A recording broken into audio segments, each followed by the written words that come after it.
All right, welcome to Black Angus Reviews. Pre-Senate Subcommittee, episode 10. It's crazy that we've made it this far. With me today, I got some great co-hosts, regulars. Got Snowdub, Mary, rookie critic. More on the way potentially. Sorry, I started a little bit later today, but yeah, I'm on my backup account because I have to run around the house. So we're here. Hopefully, have a great show. Everyone, say hi and introduce yourselves in case people don't know you. No, I'm good. Everybody knows me. We're good. Fine, I will start. Difficult person. Hi guys, I am Mary B. I am the Mistress of Mayhem. I am a disruptor of the narrative and official women card holder. So, unless you're sexist, come subscribe to my channel. That isn't a threat. It's a promise. It's a promise, right? No, I mean, that's not even a threat. I don't care. You do you, honey boo. Yep. Yeah, I'm the rookie critic. You know, I'm the guy who hasn't seen shit for movies, but I am trying. I'm getting there. And, well, he's muted. Never mind. No, I'm here. The guy with us is a puppet, you know? Yeah, Puppet Boy. Tell us about yourself, son. Well, I'm Snowdub Music and Entertainment. I got a VJ by the name of Jolly the Conservative Puppet. He was a normal Sesame Street type puppet until the TLJ, until he watched The Last Jedi, and then it changed him. Kind of like, I like to say it was like Nom for him. It changed him so much that he had to join the Phantom Menace, and so we've been fighting the war ever since. And yeah, we bring you great, funny videos, music, and entertainment. Awesome. Say hi to the chat. Got Micah. What's up? Trilicus. That's a new name in the chat, as far as I remember. Senate, of course. Kitty's Flip Out. Bianca Fights the Zombie. She's always coming in. Proper Jenny. Just talked on the phone prior to this. And then Mary. Some chick named Mary Mayhem. I don't know. Sith Lord. What is up? Thanks for joining. Got a good panel day, and they'll probably grow. Maybe drunk and others will come in. So yeah, I want to get a roundtable going about this Batwoman trailer. Wait, we'll start with Mary. Batman? Is that what yeah. Oh man, when I saw Snowdub's video, he's like Batman. I thought he coined that. I was like, this is priceless. Couldn't take the credit. No. It's Batman. Yeah, I seen it in the comments of the actual trailer, and I was like, oh, that's great. That's perfect. Yeah, man. So I actually did a reaction on it over on my channel, and we talked about it a bit last night on live stream as well. So I am personally offended as both a female and member of the LGBTQ community. I am offended. I'm sick of the tokenism, and I would prefer you take your woke ass home. So sounds fair to me. Yeah, I'm just sick of it, guys. I'm so sick and tired of it.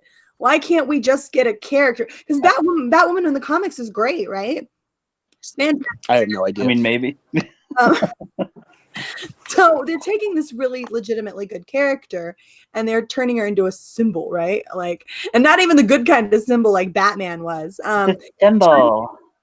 They're turning her into a woke symbol, and it's annoying.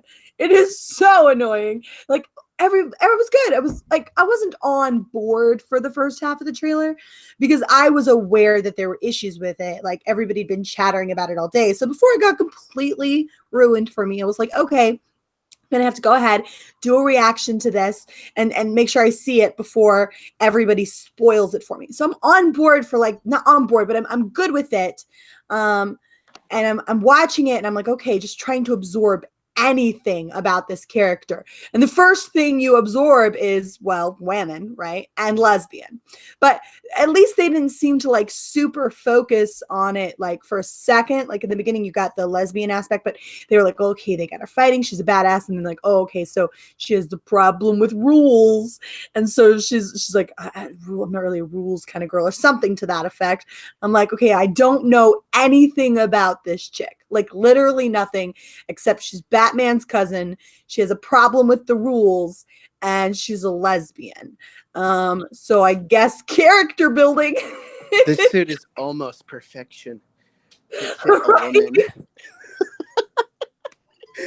Could it be more woke? Could it be more woke? Oh man, I said in my video I just uploaded before this stream started, so afterwards you can get like full context thoughts and give me some watch time too. But I was laughing at what was it? The whole there's a bunch of stuff. Well, I hope there's going to be at least some good porn parodies, and I'm surprised they actually cast. We can get back to the porn parody, but they actually cast not just Batwoman, but her lesbian interest as two attractive ladies. So I'm waiting for that. If it gets the second season, for that to be corrected, and we'll get a land whale paired with her, or like an ugly trans woman that's like pre-op and butchish and shaving. Sorry. Yeah, I heard that. My bad. Yeah, well, I mean, I didn't really watch the whole trailer or anything. I just seen people's reactions here and there as they're going about, and it seems like the one thing that I found annoying was that they're like, Batman's just left everyone again. Like it seems like that, Star Wars thing where, well, they left, so now we have to take over. It's up to us. And the Marvel thing where it's like, okay, all the dudes are gone, so all the chicks have to do it, and it's like, is that really the scenario that it has to be for everything? But yeah, that's the other part too. Was there like the first 30 seconds? There's 5 women to 1 main male character. Did I catch that there's a Black Alfred now? Was that the new twist at the end there? I think that's like Lucius. Security. Oh, okay. I wasn't sure if the Alfred, changed races now, and they really look like they're trying to mix it up. That's for sure. Yeah, it's very diversified. Like I said, mixed it up. Oh yeah. To a chocolate man in a white world. Swirly. Swirly. Yeah, I definitely had I got mixed emotions on this now because my reaction video has been blowing up. I think I got the most comments I've ever had on a video so far. And it's over 50 comments deep now, and I'm like, wow. So I kind of love this trailer now. But yeah, just seeing a 110-pound woman soaking wet, throwing around 300-pound brutal hairy henchmen. Right there, I was just like, oh, I can't. Dude, the best can't. part. The best part was when she's fighting. They're showing her like taking on all these dudes at once. It's like, and then there's that one part where she like throws a frying pan in a dude's face. So I'm like, the patriarchy is gone. Stay out of the kitchen. Oh man, it's gonna be bad. So cringe. I can't wait to like follow like. It's not Mecha Random or someone like that. Just someone new pop up that's covering the show dreadfully. And see just how bad it gets. How can it get much worse? It's about as woke as it gets. I'm not sure it gets worse than that. I'm liking the whole, fat transgender or something or other for a girlfriend. I guess that'd be a little more woke. Yeah. Well, because they're going to complain about like any men that are giving it good ratings. They're going to be like, oh yeah, Ruby Rose is hot, or your girlfriend's hot, and be like, the male gaze. This is filmed in the male gaze. Well, yeah. I mean, 2 girls kissing, of course. That's what we want, though. Yeah, dude. Hey, Snowdub, what are some attachments you think she's going to have on her utility belt? Oh, I think she should have at least some kind of, motorized, whip out dildo that straps on immediately. You know what she needs to have for that? Quick with a bat symbol. She needs to have lipstick in there, or it doesn't make her lips don't. Maybe nunchuck dildos. That could be cool. Ew. Something. How about you, Rookie? With what? Utility belt. I don't know. I don't know. Like I said, I haven't even seen the trailer, so I don't really know what she looks like. We're giving you ideas. We're telling you about more detail of the show, what we see from the trailer, and just build off. She's got a paper that signs away someone. I don't know. I don't have any jokes on that. I have no idea. I hope she has some patriarchy spray on her belt since she's non-lethal. Oh, definitely. And lots of razors and maybe some Kotex. Kotex. I call them tampons. Oh shit, we got Chris Knight in the house. Oh, Uh-oh. Just in time, we're leaving, Chris. What was that? No, I'm joking. Stream's over. He's like, no. Hold on just a second. Wait a minute, Matt. No. Oh, And I'd like to say what's up to the chat, everybody. Thanks for coming in, saying hi, smash that like button. Yeah, introduce yourself, Chris. Some people may not know you on this stream. well, I am Chris Knight. I am one half of the 100% of. No, I am part of. I am primarily on the Real Review 3000. Occasionally, I skip over to Sean Stackhouse's channel, and sometimes he's over on my channel. But the Real Review 3000, I call it ADHD for YouTube, just to put it simple and straight, and try not to talk too much, which I've already done. So I'm sorry. Aw, No, don't dude. good. It's essentially utter chaos, dude. It goes. Yeah, we're constantly interrupting each other. Oh, that's Yeah, good. right? That makes it great. You bunch of bigots. Nothing's Well, then- formal with Angus. Then I'm in the right spot. It's my turn, bigot. Yeah, as Indubitably. formal as this gets is like Jesus in a tuxedo T-shirt. Cool. That's Yeah. actually pretty formal if you think about it, because they didn't have tuxedo T-shirts back then. So he went through a lot of problems to get to it. So that's kind of like getting a tux. Well, no, but then they'd be like, "What the hell are you wearing, dude?" And he'd be like, "Listen, I'm the son of God. Leave me the fuck alone." Can't argue with that. What are you gonna do to that? You can't say anything. It's like, okay, yeah, I guess. Sorry. Sorry, I'm watching my kids in the backyard while I'm doing this, so I have to keep muting myself. Spray him down with the hose, Angus. Can I do like Yeah, I can I do a wish. shameless plug? Can I do a shameless plug for myself, Angus? Sure. Is that okay? Okay, so true story, guys. We just gotta hit turn your camera 800 on, though. subscribers yesterday. I'm very excited. So tonight is going to be shenanigans stream, 800 subscriber special. If you want to watch me get roasted and watch me drink from my pet cup and watch some improv, have a good time, just a general fun time, make sure you head over to my channel tonight, and I'll be hanging out with the guys from Midnight's Edge, Rob and Tom, Mecha Random, Lethal Lightning. I have a whole list of people, actually. It's going to be a very full panel. So make sure you guys come over and hang out tonight. It is an age-restricted stream. That's because we do get stupid. And we are No, going to we do don't. You lie. yeah, Chris will be there. Lie. Chris will be there as well. We do get a little ridiculous, and afterwards it's a shooting star stream. So once it's over, it's gone. I enlist it, and you never get to see it again. So catch it while it's playing, or don't see it at all. Unless you are recording it while it's playing. Stop giving them ideas, Chris. You still Oh, have to I'm catch sorry. it while it's playing. That. So, yeah, bam! Come hang out with us, guys. It'll be a fun time. Sweet. That's what she I'll said. put my hooker boots on for this. Yeah, we got to get Jolly in on one of those too, on one of your improv nights. Hit me up. That would be so Dude, fun to have hey. a blue puppet doing improv. Hey, Jolly, you know what you should do? You know what you should do, Jolly? You should do a Christmas stream in the vein of like one of the Christmas episodes of The Office where everyone's like getting drunk and shit.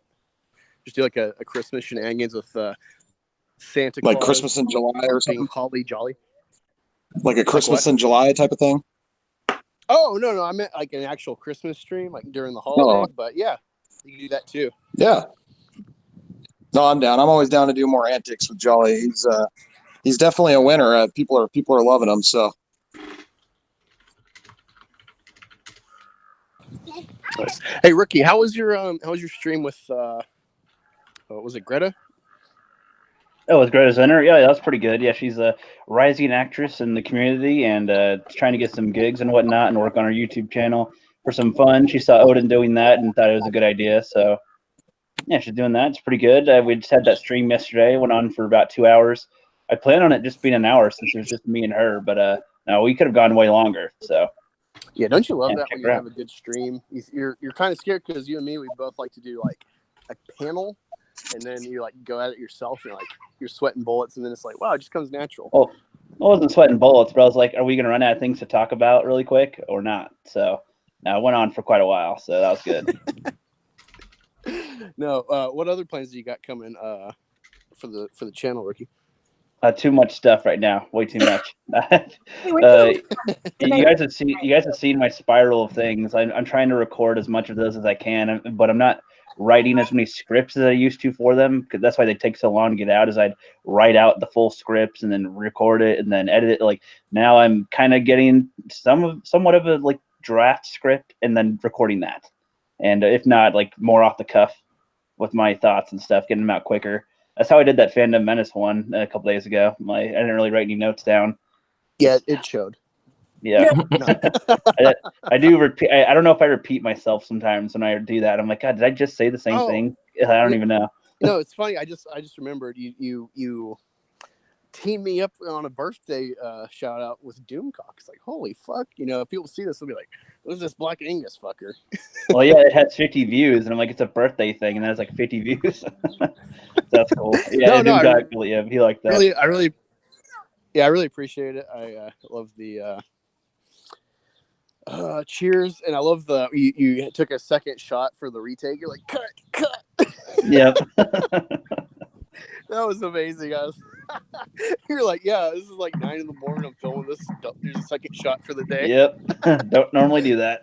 If I may just say, this looks particularly beautiful today.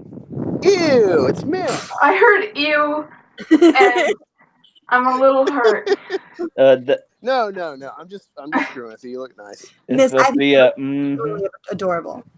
Oh, really? With the one eye that's eyelined and the one that isn't? No, you look cute. See, I thought that was an extension of what is it?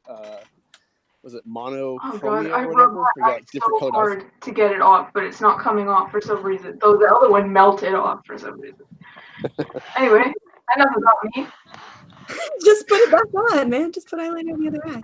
Yeah, I would do that. Everybody loves a little eyeliner. I don't know if you can tell, but yeah, Ricky's a big Green Day fan. He loves going to concerts with all that eyeliner on. Who the hell is Green Day? Who's Green Day?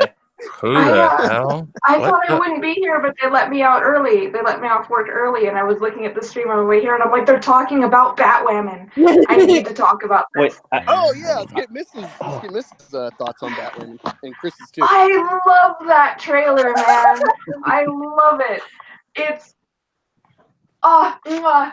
an amazing trailer. Like, it's so bad that it's amazing. That's one way to put it. I was confused. I thought it was Robert Pattinson for Batman in the trailer first, but then it was Batwoman. And I was like, wait, what?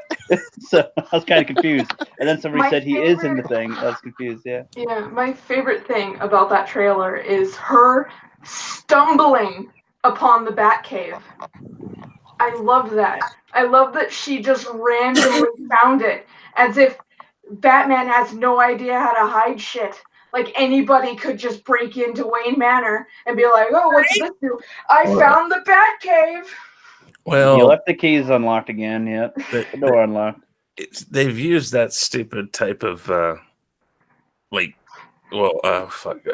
his name? Chris, the guy that played Robin in Batman Forever. Was it Chris O'Donnell? Yeah, thank you, Chris O'Donnell. He. That's basically how he stumbles across it. I mean, he like times everything out and he figures out exactly how to get through this door. It's like, wouldn't you think it'd be a little harder than just timing something out or sliding through a door at the right time or something like that? It's like they've done this before. But then it wouldn't be a cliche. I know. But then to add on to it, when she finds all the bat stuff, she goes, "Okay, this shit's mine now." Well, of course she does. Mine and that's mine. Resize that for me, will you, henchman? I love it. That's the best trailer ever. The best part was where he's like, "You're the next Bruce Wayne." She's like, "Handsome, this and that." Yeah, I didn't get that. What was she trying to say?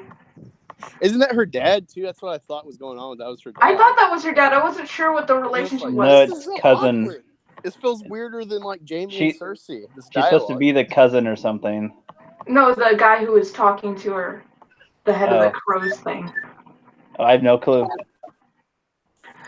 That Mr. trailer. Puppet? What's up, Mr. Yeah, Puppet? I thought I'd pop in here for a minute. Can you see me? Yep, gorgeous as ever, man. Oh, there I am. Beautiful. There's my favorite bigot. I love you. Yeah. What's up, my bigots? I love you, Jolly. I love you so much.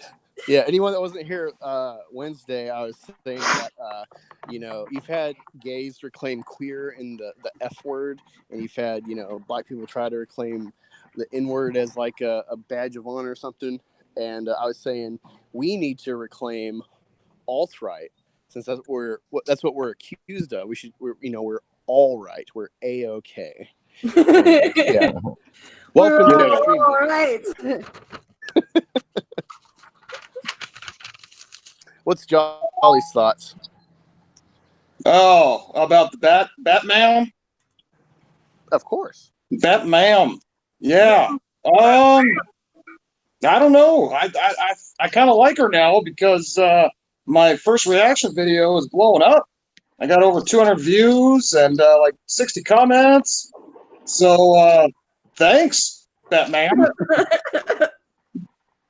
Hell yeah. Yep. Well, it's like finally we get a chick in black trying to be lesbian. It's like, okay, nice. I think that it's kind of ridiculous. Again, we're doing this forced, I don't know. We're trying to make a strong female character without letting her be strong. Definitely. And, I'll get chastised in places because I say that. And I'm like, well, what? You just want to be given it? I thought the women's rights movement and all these other movements from the 60s, the 70s, all this stuff was because you guys fought for it. You guys were strong. You fought through it and you made your voice heard. You weren't just like, you didn't come up to this like protest and say, hey, we want equal rights. And the guy just walks up and says, oh, okay, here you go. That's not what that wasn't how it worked. It's funny you said that, Chris, because I saw a picture the other day on Twitter where it's like I swear to God, I was really drunk that day. The woman, there's a woman holding a sign at a protest rally or whatever, and it says women deserve the same rights as handguns or something, and it's like, so you literally want to be regulated like an object. So you want the government to control what happens with your body? Okay. No. Only if it works for them at the moment. So we can put them away where we need to, conceal them and in pub. Yeah, okay. Yeah. Lock them in a box. You have to have a license to have one. Make sure the kids can't see them. Yeah, Make sure the kids know how to use them. No. Make sure to lock it up so the kids can't get to it. That's a great line. Yes, women need to be regulated. So now we're going to have to teach our kids how to use them. How to use them up. Responsible at stores. Be on display. Have the gun show, but women, The women show. Look at this woman. Look at the blonde hair and everything. Yeah, you got a gun show and they're just like displayed on tables. Get like, that. I want like this before. I want the 150-pound one off the. With the 160-pound one off the rack, please. Sir, one put with the woman down. So how do you load it? I paid for this one. I paid for it. Shut up. It's mine. You can't take it away. I want mine lubed up with lots of gun oil.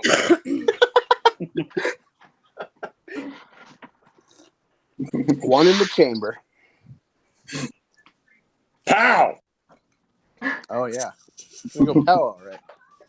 I feel bad for the sawed-off ones. Oh, those are the. I'm trying to make a parody out of this. I remember. Ricky helped me walk through this, but I was. You were like, "Hey, I'm trying to figure out how to like make Rey cool or give her a cool origin for your rewrite." And I'm like, "Oh, dude, I got a great idea because I just started reading X-23, the original run from like 06, and then we got this idea because I saw my wife's like gym membership thing, and I'm like, I wonder if it like. If you try to go, if you're registered with a card as like a woman or a man, so if you go to the wrong bathroom or whatever, when you try to check in, it's like, danger, XY chromosomes detected. And then all of a sudden you have like Captain Marvel come and like, take you into custody. Oh, Jesus. We need to make this parody, Ricky. Before Captain Marvel 2, we got to make this. Yeah, I guess so. Are they making a Captain Flatass too? I didn't know that was announced. It made $1 billion. They're gonna go with that money. It validated it. Yeah, well, It'll be can't like wait to watch. Jurassic World, where it's like, well, that made so much money. Let's do another one. And then it's like, oh crap, never mind. And they're still using the same actress. What's her name? Brie Larson. Hairball. Here comes the silly string. Hairball. Oh, sorry. That's pretty good fake barfing. Oh, sorry. Yeah. Speaking of excrement and stuff, he informed us yesterday that when he farts, it's fabric softener. Nice. Nice. That's what it smells like. Yeah, fabric softener, and and maybe just a hint of Tide.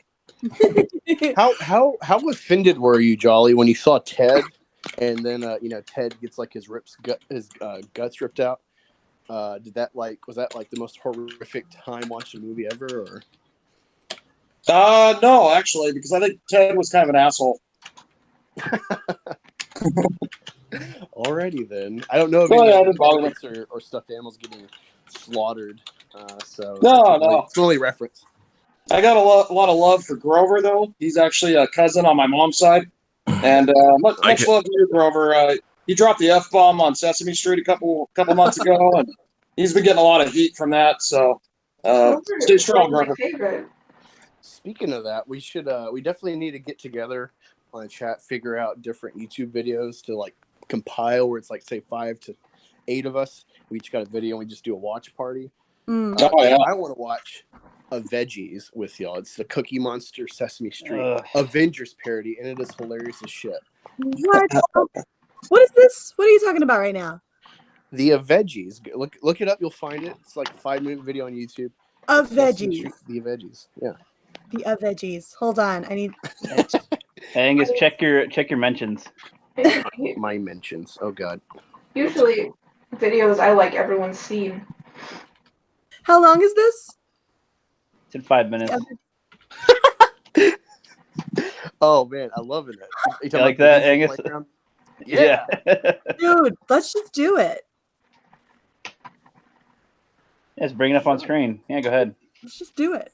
Why not? Yeah, let me Here, I'll set up mine in a sec. You set up that one. I have a different one. Yeah, let me click on you on my computer so you can be presented, Mary. Let me get out my insanely ugly headphones. I don't know. I got Indiana Jones music in my head. All right, I immediately recognized it too. You know you're a nerd. Why am I presented to everyone? I thought you were gonna play Veggies. Oh, okay, sure. All right, let me put my headphones on so I can. Them headphones are sick. They're gaming headphones. My Mary, you have rather large headphones. No, really? Oh, wow. All right, let's see here. Let me pull it up real quick. It would probably help if I actually. What the heck? Yes, I got to see it twice. I'm watching it on two different things here. So. Yeah, everyone keeps doing that. All right, let me. Can you guys? I don't know if you guys will be able to hear it. Should I mute it? Are you playing it right now? Just run with it. Yeah. Here, let me go ahead and screen share. Yeah, you're presented, so you just got to screen share. Yeah, so we're all looking at your beautiful face right now. Aww, That's all we need. That's all we need. All right. How's that work? Yeah, we see it. Good? Yep. All right. The following preview has been rated F for focus. Can you hear it? Yep. Yeah, we hear it. He was determined to destroy all bad people in the world. People above, prepare to be deserted!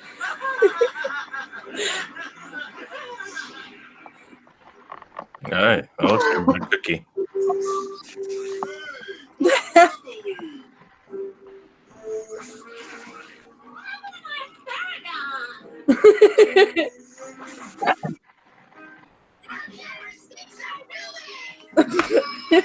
Only one hero. Actually, at all. bunch of heroes to sink the healthy food in. The Veggies Age of Bonbon. Oh God. Where are you? I got a bonbon socket shit on my tail coming your way. Dr. Brownie, are you ready? Burn green, get big, and eat giant chocolate chip onion man. Yeah, I'm on my way. Perfect. You gotta stop the chocolate chip when it comes around. I'll protect you with my shield. Oh, that good plan, Captain Americauliflower. Oh, hey, that shield. Oh God, no. Oh God, no. Dude, no.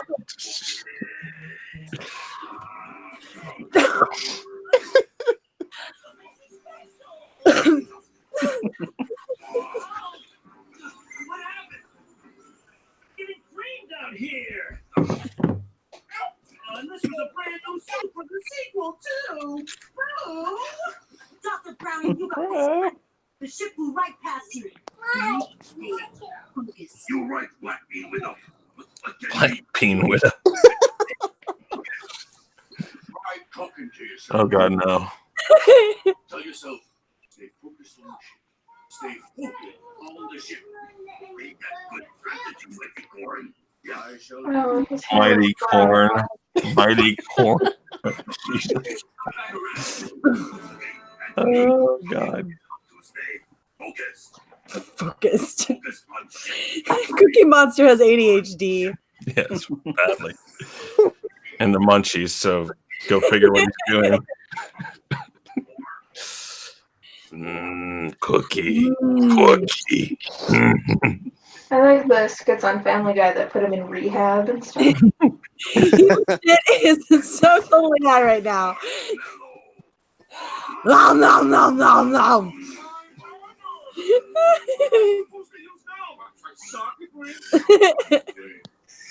Socket wrench. Oh. Like I'm cream for. Come on. What happened this time? Dr. Brownie got distracted. Again. Oh, me at least try to do something, Zucchini. What'd you ever do? Wow. I did stuff. I'm very cool, you know. Cucumber's cool. You Zucchini. Oh, okay, guys. Can we focus on the problem? Onion Man, what's going on up there? Don't know. Radar's been jammed. One more time. This is our last chance. Dr. Brownie, you have got to stay focused on the ship. Yeah. Need new strategy. What to do? I don't know, but Zucchini and I will cover it. Right. Look at me. Keeping an eye out with my super cool binoculars. Hey, that helped me stay focused. Yeah, me use binoculars. That's my thing. Oh, okay, well then, maybe me use me hands like binoculars so me can stay focused on shit so me can eat it. That's horrifying. You just need a shield and a hammer. Couldn't possibly be hungry. That's me secret. Me always hungry. What the actual hell? Oh, Jesus. Oh, Yes. God. The Yes. incredible Cookie Monster. Looked like he was like in a barrel. Or something like that.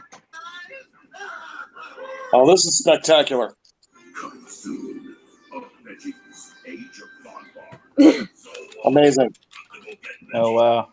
I actually, Oh. Y'all are welcome. Cookie Monster with pants is surprisingly kind of nightmarish. Mhm. I was gonna say hot. Cookie Monster deserves an Academy Award. That was brilliant. is that your cousin, Jolly? Cousin No, Cookie Monster. Grover is. It kind of looks like your cousin. Not trying to be, puppetist, but Looks No, like no. Cookie Monster's sister and. what I'm saying is all puppets look alike. Oh. Yeah. Oh. I don't know if I should be offended or intrigued. Such a pupsist. You're a puppetist. Anyone else got a? Hey got a Angus, recommendation? I actually have a Cookie Monster one as well. Cool. Let me present you. Okay. It's because I'm blue, huh? It is. Yeah. Yeah, if I was a white puppet, I'd be okay. All right. Am I presented? Let's see how it is. Not yet. Okay. All right. Let me know if you hear it or not. A white puppet would be Do you terrible. hear anything? Black Terrifying. Angus just left, guys, and he He left. just left his own chat, his own stream. No, he'll be back. I'm feeling like highly insecure right now because I'm literally all anything anybody can see. Oh, because he's still We might have blanking on you. chat there. We lost our host. Oh no, he's Yeah, back. just one moment. I'm waiting for it to update. All right, You should could be just back. unpresent There me. we go. That would be great. Now Oh, you've we got, learned why you don't let people present you. Hey, there you go. Thank we got author Stephen Walton in the chat. Hey, what's up, buddy? Phantom Menace. Great guy, right? Yeah. Oh God, no! Cookie All right. Monster versus Mighty Morphin Power Rangers. Oh God. Yeah. Let me know if you can hear it or not. Do you hear it? No. All right. Here's a sec. What about now? Yes. Okay. All right. Let it play. Am I presenting? Mm-hmm. All right. Cool.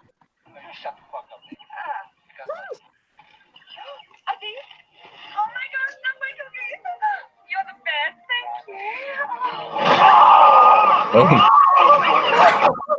Send your ass back to Sesame Street. It's Morphin time! I love this video. Yo, who the fuck is that? Hey, fuck off! Or I'll find fucking Asians in this video. Yo, what the fuck?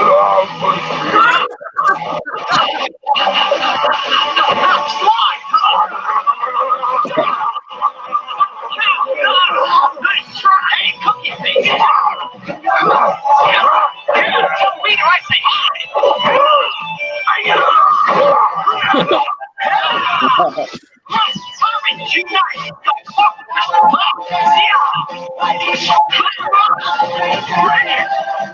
All right.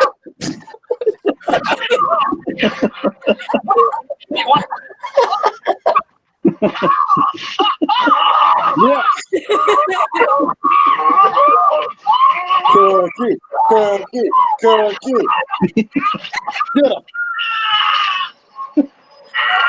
Yeah.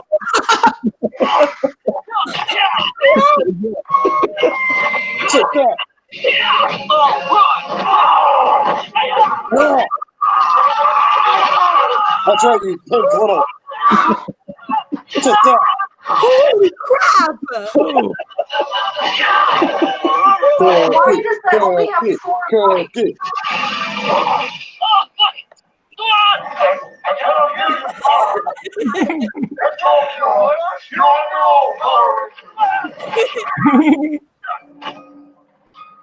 Morph that.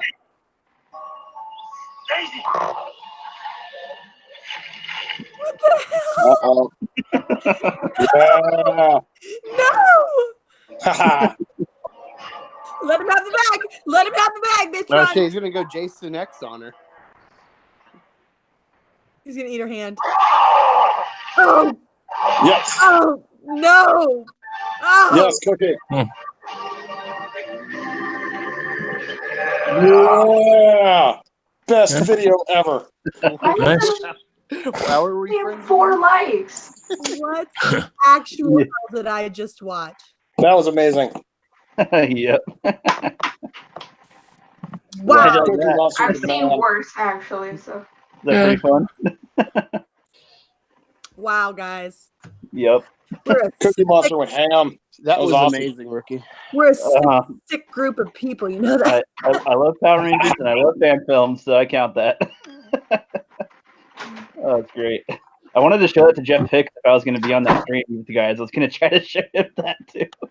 That's He knows- crazy. He knows the Dude, Mighty you know what? We gotta, for next time in the future, we can get him on one of our channels. We should have some Thomas the Tank Engine parodies ready, given his history with Thomas.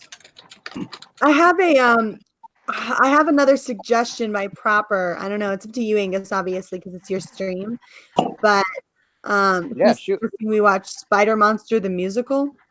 Oh, musical. Of course, Proper Jenny would have. I have I it do. queued up if you want.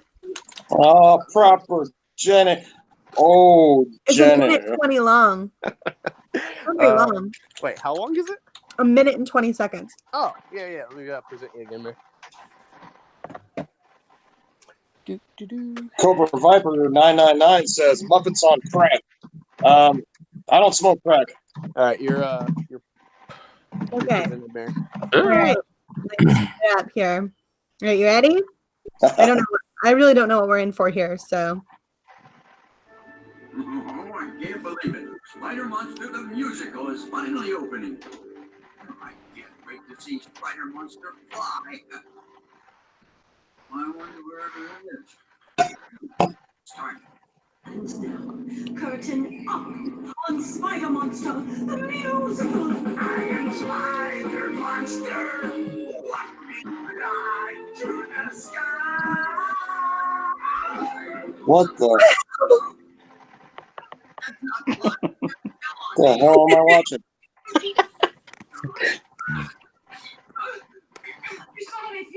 What the hell is he doing?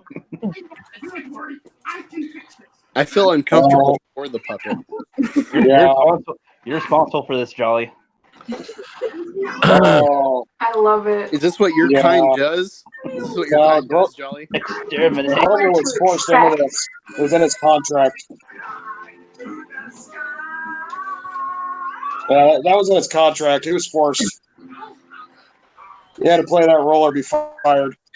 You must be patient, sir. I'm not really sure why we watched that. Me neither. Well- I mean, I'm glad. They're saying in the chat that I'm still being presented this whole time.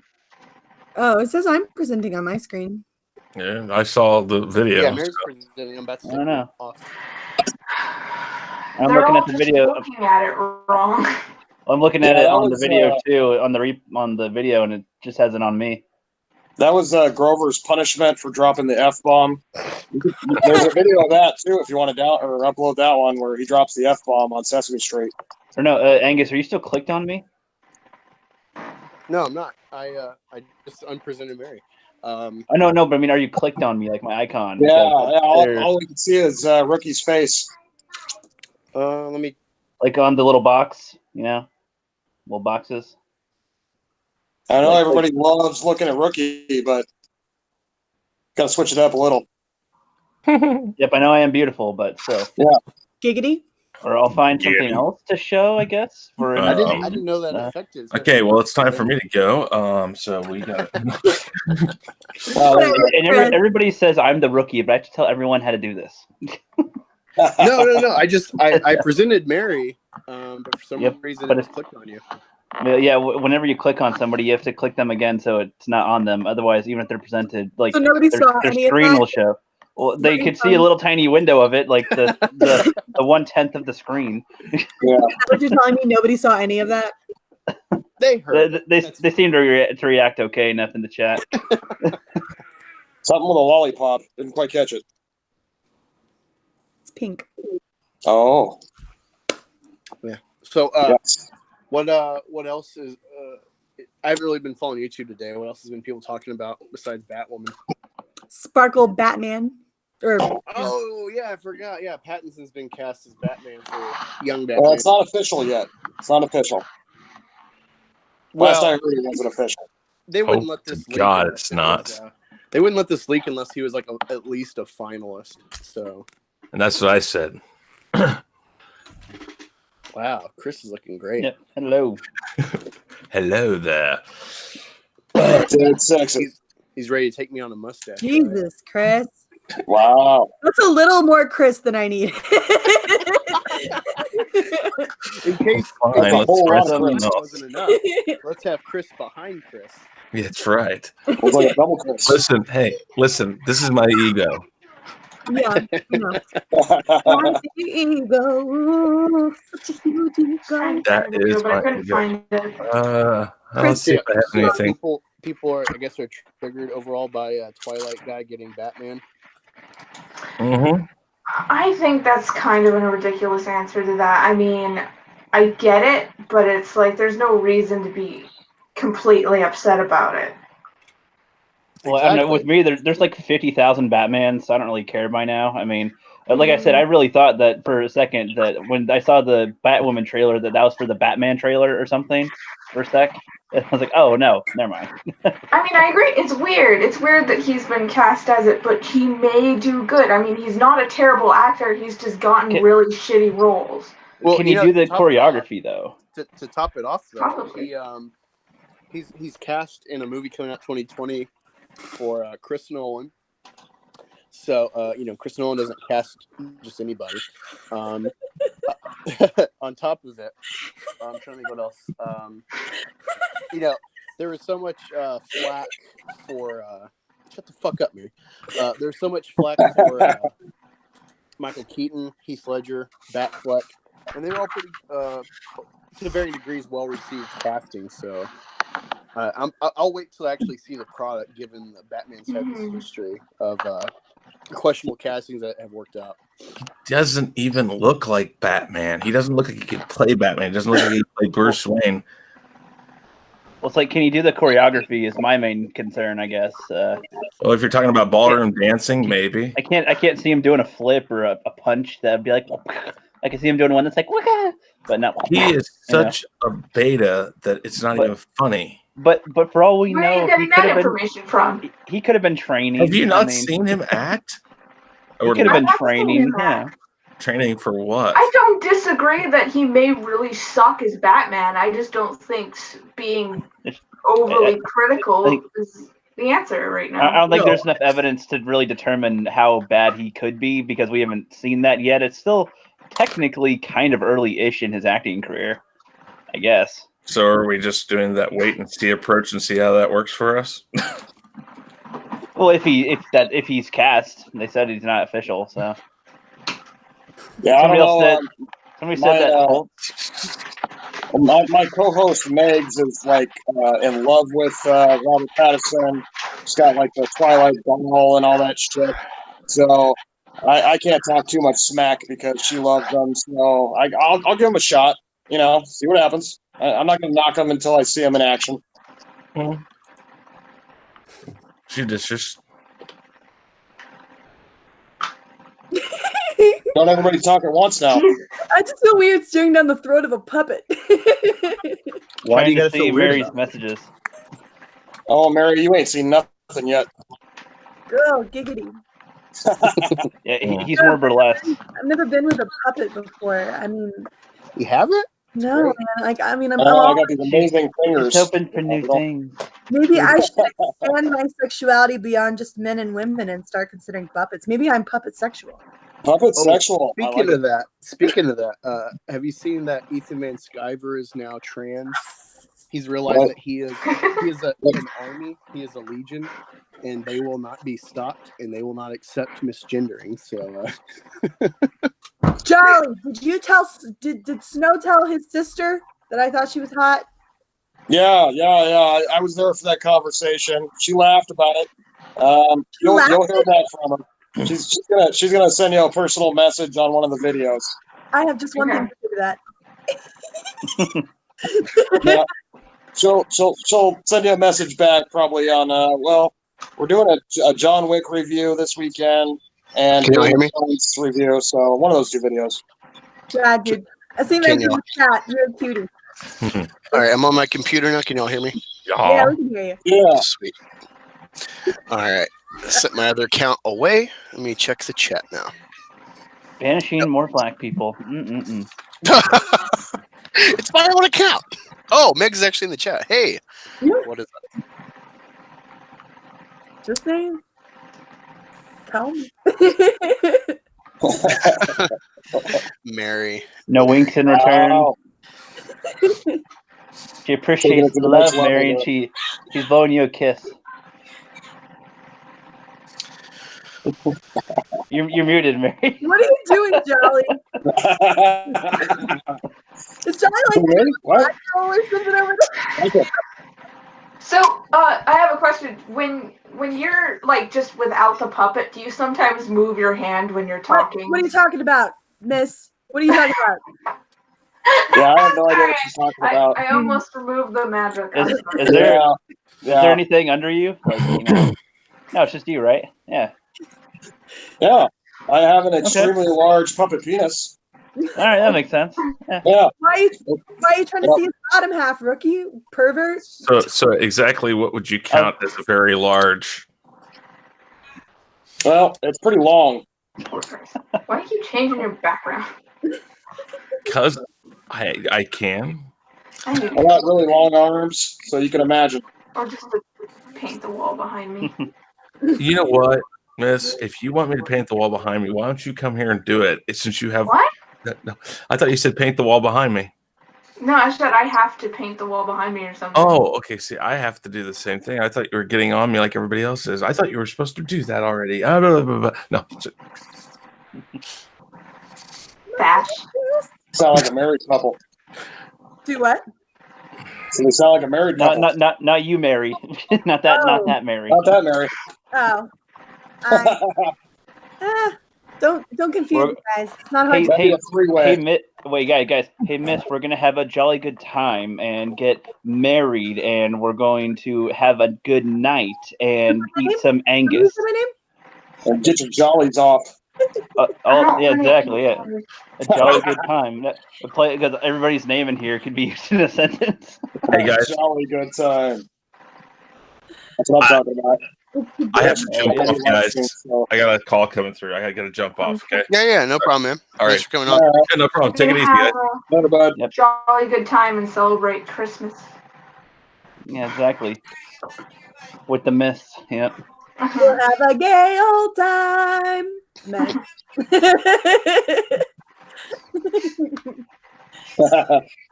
I amuse myself. And what's up, everybody in the chat? I know this is kind of an interesting utter chaos stream today. day, Yeah, no, it's just an awful day today overall. So I'm not in my proper state of mind, and I was having to run around on my phone because my schedule's. Dude, you should be having the best day. You just hit 1,000 subscribers. Yeah. Nah, my personal life isn't going great, so. YouTube's going great. Go rub one out. I guess you'll be all right. Oh, there's no problem with that. Oh, okay. Wow. Hey, Drunk 3PO's in the chat. What's up, Drunk? Why aren't you in your chat? Yeah, I told him to come. Well, maybe he don't want to. Maybe he just finished. Yeah, if I don't see calves in soon, I'm gonna have a conniption. You heard him, Drunk. Calf time. I need calves in my life. Well, I'll show mine, but they're more like diet calves. They're not as juicy as his. So. Drunk 3PO says I'm the best. Love you too, buddy. Droid and puppet love right there. Droid and puppet love. Dude, Steven just said I come pre-rubbed. Nice. He might fit in well on shenanigans. Yeah. It's not full.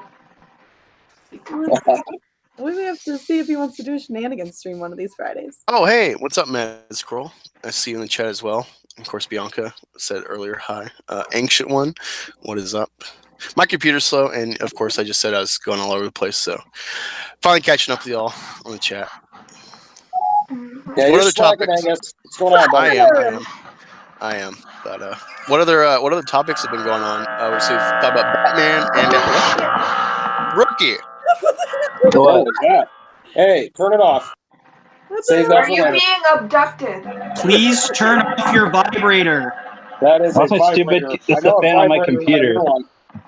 I know the fan on my On computer. your computer sounds like you're in a highway, on like a freeway or something. A freeway of dildos. Yeah, chainsaw dildo. Oh, shit, that reminds me. I gotta get my dildos out. Oh my gosh. Yes. You gotta get your dildos out. No, remember we were talking about that. The game Spot the Dildo? Yeah, Batwoman, Oh. and Batman, and I remember that briefly. Yeah, we can go back to that. Well, who would y'all like cast as far as characters? Who would y'all like cast with Batwoman in a porn parody? Ooh. Oh. Like, Let's go. Do we have to pick among the porn stars that are out there, or I could No, not I don't name know any one porn porn stars. star. No, He's here. He can name some. no, I meant like just like characters. It doesn't matter if they gender I swap want, or what actresses or Oh, we're actors. shipping her with other characters. Yeah. I Sure. want. I'll go first. I want Beast from X-Men. Ooh, cross. Yeah. Interesting. I think that could be exciting. I know it's Marvel and DC, but come on now, let's talk it up. Hey, Lee, Nice. how are you? I am doing well, and just so you guys know, this is kind of funny because I have my daughter with me. Everybody's, if you want to give a shout out to my daughter, you can say hi. This is an awkward time for you to be on a stream with your daughter. Yeah, That's all right. I'm moving my speakers now to the front. Wow, I you're heard like setting me up like this is. I feel like Jeremy on that Aria video. Where it's like I feel like Chris Hansen's going to come in my door. Wait, you're related to James Gunn? Too soon? No, that was good. But no, I'm not.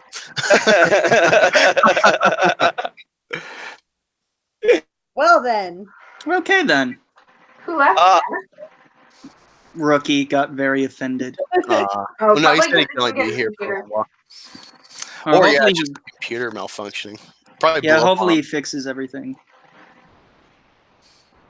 Oh, good. I thought it was James Gunn thing, and I was like, oh damn. No, dude. Me and Rookie, we have a good old time off air chatting. So don't worry. But yeah, what's been up with you, Lee? Oh, it's been great. First of all, if I didn't get a chance to, I probably said it 1 billion times, but thank you to everyone. I reached 200, and now I'm like at 208. Woo! Yeah, Wow. We already got another 5 since we talked, so awesome. Yeah. We've been doing some wacky late night streams, and Mary's future husband, Lethal Lightning's been on there with us. So. No, that's Mara's. Oh, okay. I thought there was like a duel between who was going to get the love of lightning. I'm no home wrecker. No, I'm the home wrecker. Oh, okay. But yeah, we've been doing some streams like that, and I actually wanted to personally congratulate you, Angus, buddy. Dude, you're like on fire. So I'm trying. Thank you. Yeah, I mean, that is just awesome to hear. So, I mean, other than that, working all the time. Glad Endgame is finally slowing down because now working at the theater is boring again. So that's good. You know what? I'm gonna laugh. I'm gonna laugh because you got especially a lot of people in Phantom Menace that just really hate Avatar. They just can't appreciate the heritage, the heritage it has. In sci-fi, like sci-fi is, if you've ever seen Trip to the Moon, that's like the first real big like trick shot. That's the one. I'm sorry. Is that the one where the moon has like a face and it's? Yeah, it's like okay. It gets hit by like a shell in the eye. It looks like a pie face. Yeah. Yeah, that's like the first iconic like trick shot in effects film. And so like for me, I took Avatar as like the intro, a simple intro where it's just copying Pocahontas or Dance with Wolves in space with blue people, and it had some cool introductory stuff for like it wasn't too overcomplicated, and it's to start a series, so like I view it in that vein, so I appreciate it that way. And I'm excited for it to, if it doesn't get more complex, then sure, I'll start dogging on it, but as an introduction to a universe, I'm totally fine with it. And I'll laugh if with all the buildup behind Endgame, even though I want it to, be the top dog, I would still laugh if it like came up like 1 million short. Honestly, I'm in that camp where I want Avatar to be dethroned already. James Cameron has been spending too much time at the top, and we have to let somebody else up there. He's had his fun. I'm in the camp of, I think me and Odin put best on the stream when he was on my stream, and we said we love blue Smurfs in space. It was great. Dances with Smurfs. Yeah, no, it's a fun film. It is slow in points, but overall, I love the universe. I love the animals, but yeah, I definitely want to see it get complex. I want to see more intricacies of the like different tribes and stuff. Maybe get into a civil war or something. There's a lot of direction. That's what's great about it. It's like Star Wars. It started out a very simple, age-old tale, but because it's so like awe-inspiring with like how they presented it. No one complains about the simplicity of it.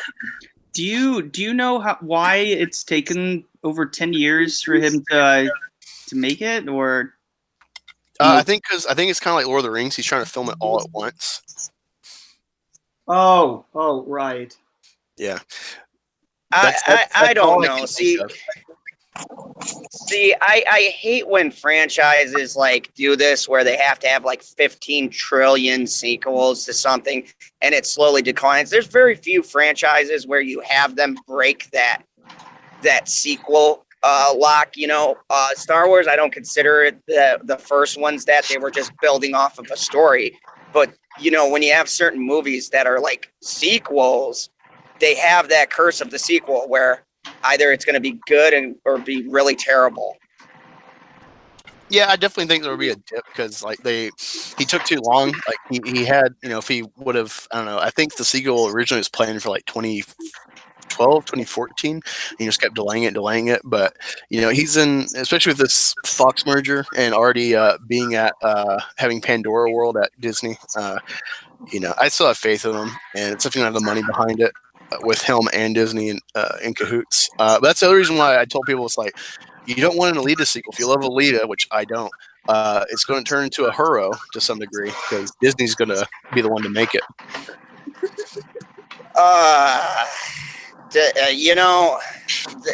The Avatar is safe because if my memory serves me right, he pretty much owns that story, so they can't interject stuff because he's directly involved. And if there's nothing else I respect James Cameron for is the fact that he doesn't like that crap in his movies. But at the same time, like, I don't like anything anymore that Disney is attached to because it's just becoming fucking ridiculous. Like, everything they're doing just is starting to really, like, grind my gears. Like, I've had to... grind my gears. I love that.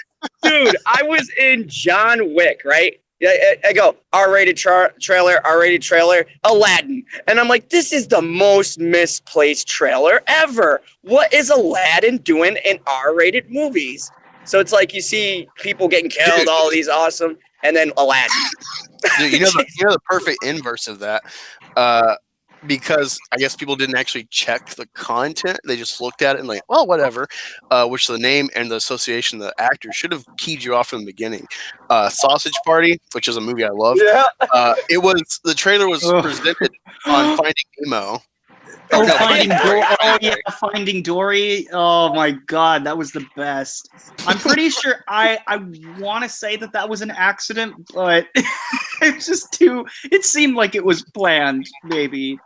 It could have been, given, Disney has that history of, like the guy with, he put like the penis in the palace on Little Mermaid and stuff. They got that history of the supposed sex in the sky. But this wasn't Disney, I don't think. I think it was, because I don't think Sausage Party was Disney. I think it might have been, it might have been someone at the movie theater or something that, I don't know. If it was intentional, I would imagine Seth Rogen knew somebody and he just said, "Hey, do this. This would be hilarious." It'd be perfect. Actually, I can answer that because I know how they cut them. What they do now is, and a little bit of insider for all you that don't know, lightsaber battle. The trailers are done like it's not on a film reel anymore. It's like on a giant hard drive, right? So what companies do is they pre-program previews before the show starts, and we have to set them up. So the companies will set the trailers, and then we put them in the order that they're going to go in. So someone at the company level had to have put that in there. and or they thought, because like they do subheadings, kind of like what we do when we tag our videos. So someone probably saw the animation and they go, "Oh, animation! It goes with, you know, Disney products or whatever." And I'll tell you, the greatest moment ever was I was sitting at the theater and I knew what Sausage Party was, and I look and there's a bunch of kids with their parents, and I go, I wish I was doing YouTube, because I would have taped the reaction. Dude, so many people were pissed. You had like mothers getting up and going, "What the hell is this?" Dude, screaming at people at the box office. It was hilarious. I love it. You know, it's rated R. That's the fault of the parents. the exact same thing happened with South Park. People were mad about that. It's just like, did you not see the R rating? Did you not watch Comedy Central? Yeah, like in Team America, I think. The one with the puppets. Yeah, that too. They catch their kid watching this stuff, and then they go, "Well, it's not that I'm a bad parent, it's because of them." Yeah, that's just not taking responsibility for your piss poor parenting skills. Or just and judgment. Yeah, I agree. And a complete lack of observation. Speaking of which, I just got my ass handed to me by my kid. I saw that, man. Oh yeah, his lightsaber skills are on point. Oh, He's laughing about it, too. He always goes for the balls. I wonder if that's because he's... Yeah, I'm pretty sure I did the same thing when I was around that age. Snow Dub. So if you're a giant snowman, where does he hit you? What's that? If you're a snowman, where does he hit you? Right in the soft snow, or the yellow snow, I guess. The soft snow? The softest snow, yeah. You know, you get hard snow sometimes, and then soft snow. Yeah. In Dumb and Dumber, when he was building the snowman, I don't remember that part. You don't remember when they made a snowman and he put balls on the snowman? Yeah, that's right. Like the rocks and a carrot. That sounds familiar. It's fun. I remember that was the only movie that made me laugh at a poop joke. Wait. What was the poop joke? It's when I think it was Jeff Daniels on the toilet and Dumb and Dumber. Jeff Daniels' character's name. I can't remember. Was it Lloyd or Harry? Yeah, No, Harold and Harry. Lloyd. Harry and Lloyd. Yeah. Jeff Daniels' character was Harry. I could only remember Lloyd. Lloyd Christmas. I love the whole sequence in the what is it? The diner. Oh yeah. Want to hear the most annoying sound in the world? I am good. Thank you so very much. No. Oh my god. I love that movie. The second one wasn't as good, but I kind of got it. Have you seen Dumb and Dumber? Is it Dumb and Dumber 2? Yeah. There's actually Dumb and Dumber. I couldn't say it. Yeah, it's like the prequel. Oh, that doesn't exist to me. But there's the sequel, and it was just so off. Like, you waited way too long to make this. Surprisingly, some of it was funny. I was gonna say, surprisingly, Anchorman 2 pulled it off, especially with jumping a decade and using like all that to like I don't know, play it. Hey, Mary, Megs is in the chat right now. If you want to say hi to her. I think the first bit of Dumb and Dumber 2 was funny, and a lot of the stuff they had in the trailer was hilarious. You'll have to forgive me. I've been drinking. Which is kind of sad, because they put all the funny stuff in the trailer. Yeah. Let's see. What's up, Kay? What's up, Anxious One? I saw your recent submission in the chat. Definitely agree. We are the heroes of the Fandom Menace. I need to get on a vlog. We'll on a vlog on here. Ground soldiers. You know, we're like the folks who do the legwork. You know, get out there, have the Twitter wars, take no prisoners. Mary, I had a question for you. What's that? And I'm going to use a direct Captain Marvel reference. Why are you all dolled up?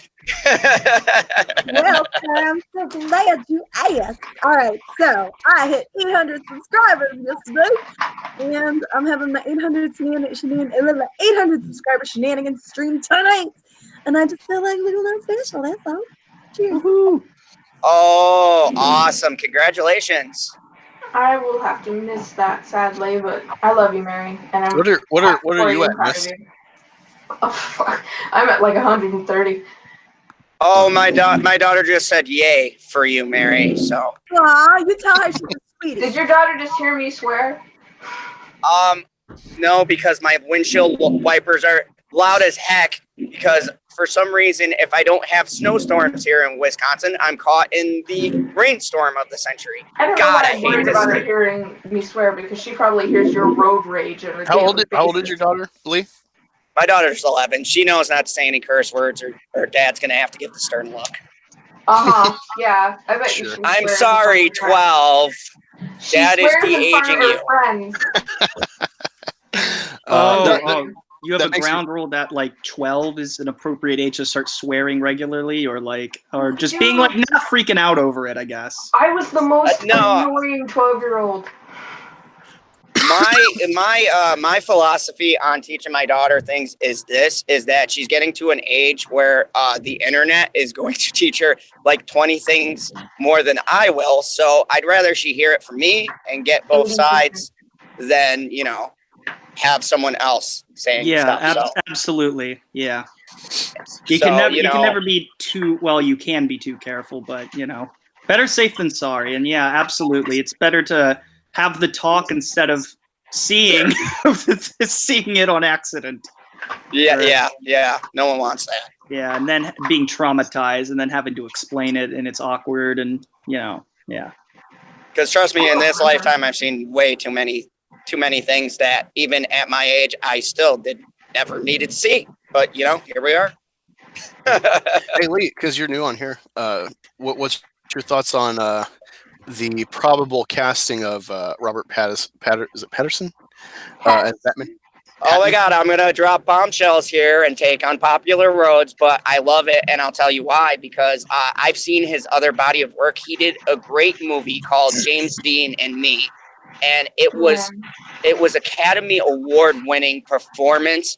It was spectacular, and he knocked it out of the park as this just reporter who was like riding the coattails of James Dean's fame. It was touching. When I first saw it, I go, "This is a Robert Patterson." I don't, I'm expecting limited range, but he was just amazing. And then I saw him in a movie, and because I lived in New York, it's very close to my heart. But the Trade Towers, and he played a kid whose father was like an executive there, and it had a big plot twist. Oh, it was a great movie. It was I gotta go. Yeah. I got like 15 minutes before I need to start getting links. Yeah, no, you're fine. I'm so Thank you for sorry. coming. Hopefully I'll see you guys over on Shenanigans after in Stream. I'll be in the chat for as long as I can be, Mary.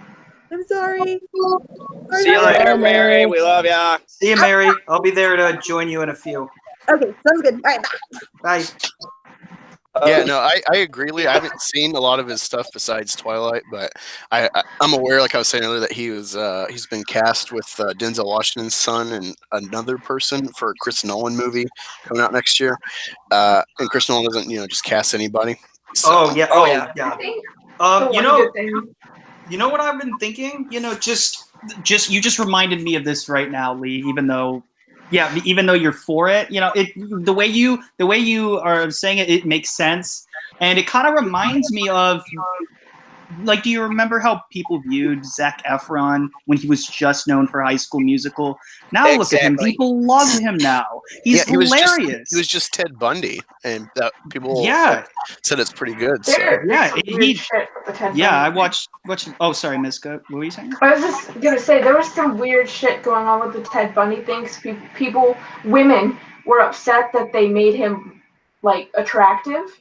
That was his thing, though. He got married in prison. He was a ladies' man, even when it was revealed like why he's in jail, why he's going to court and stuff. Like he had real sex appeal somehow. He's the odd, like that actual guy. Ted Bundy was really odd in the sense that he didn't really have a traumatic childhood or anything. And again, he had appeal, so like he was just a predator. There was no intrinsic like anything to really sympathize over him for. He had that weird background with like his mom being raised as his sister and stuff. But besides that, there was nothing like, oh, this would lead you to this. That's why it's so shocking. Yeah. Yeah, and to what Proper is saying, it's like, and it's just like with Heath Ledger and the Joker. I remember that. I specifically remember people getting up in arms about that because my friends and I argued for hours.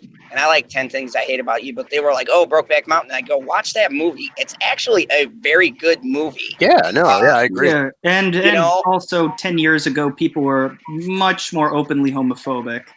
Oh yeah. Yeah. So they're just like, oh, you got the gay guy from Brokeback Mountain. Oh, this is gonna suck. Like, yeah, that's the gay guy. Yeah, I mean, even though, yeah, exactly, because people Just think, playing a role. yeah, exactly, but people still Harry thought played he a was gay gay for guy some once. reason because he, I don't know, did a good job acting. Just strange to me. And you want to hear something funny about that situation? Jake Gyllenhaal's career actually took a hit from that movie. No one realizes it. They couldn't cast him because every time that role like stifled him. It took him all this time to actually climb back up and do other stuff. That movie like hurt his career. And they did a whole article on it. I actually appreciate that though, because Jake Gyllenhaal has mostly done really good, I would say, indie or borderline indie films like Nightcrawler, Prisoners, Enemy. Donnie Darko was one of my favorites. I love that movie. I was a fan ever since that one. Yeah, I've only seen that once, but I own it. I need to rewatch it and try to absorb it as an adult because I haven't seen it since I was like 19 or so. I think I wrote a paper on that when I was in school, and they have a lot of weird rules for time travel that that I had to look up instead of like actually watching the movie and figuring it out because it was so weird the way they did it. Frankly, like I don't know what you guys think, but do you think it's actually a time travel movie? Because I don't see it that way. I thought it was like the one time I seen it, I thought it was like just a weird like mental loop where it's like he's like seeing progression or something, but then he rounds back and it's like, oh, he dies. So yeah, I've done a lot. Oh, go on, Proper. I'm sorry. Oh, I was just gonna say he's lured out by Frank, and that's the only reason. Like the stupid bunny thing from Christmas Story that looks creepy.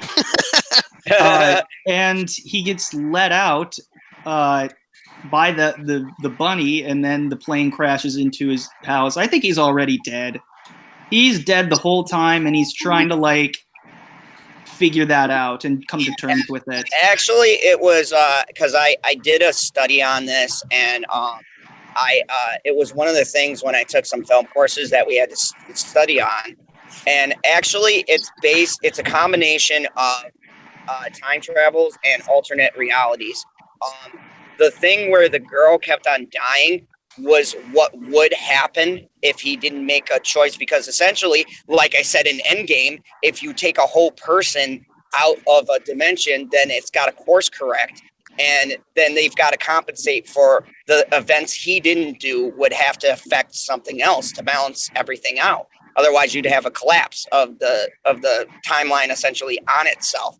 So, like much like nature, it's got to balance itself out. So when he was seeing, it was a big what if he survived and the plane never hit his thing, then the girl would make a different choice, which would get her killed, but he fell in love with her.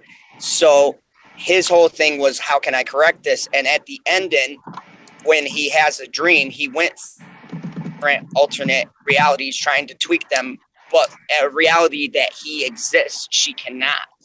So in order to save her life, he essentially had to die for time to be the way it was supposed to happen. And he was fighting his own death. He was trying to, stay alive for her. And then at the end, and he realizes that essentially he can't, because time's always going to correct itself. So she would be the death to balance the universe. yeah, speaking of Jake Gyllenhaal in odd movies, definitely want to get like the panel, a little round table of odd films. I was gonna offer another cool indie film he's done, Nocturnal Animals. Have any of y'all seen it? Because that's one of my favorite movies. Great movie. Called Nocturnal Animals. It's Gyllenhaal and who else?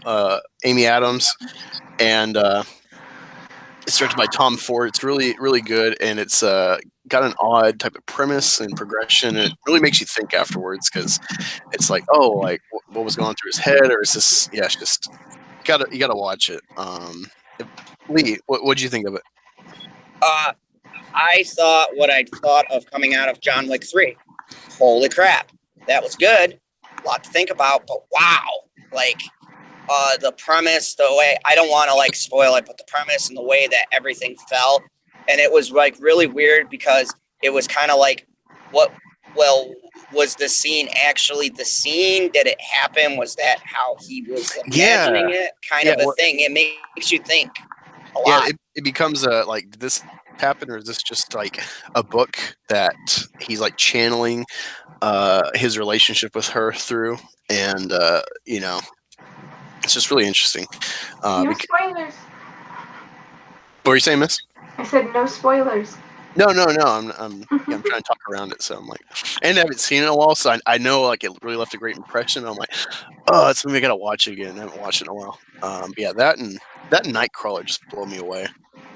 I got one for you guys that'll, if you haven't seen it, it's an older one. What's his name? I want to say Tim Robbins, I think is his name. He's in Shawshank Redemption, but it's a movie called Jacob's Ladder. And, yes. That one's got a nice weird twist to it as well. And no spoilers, but it's definitely one of those ones where you kind of have to watch it twice to really get it. Your first time through is gonna just kind of blow your mind. So, but yeah, check that one out if you haven't seen it.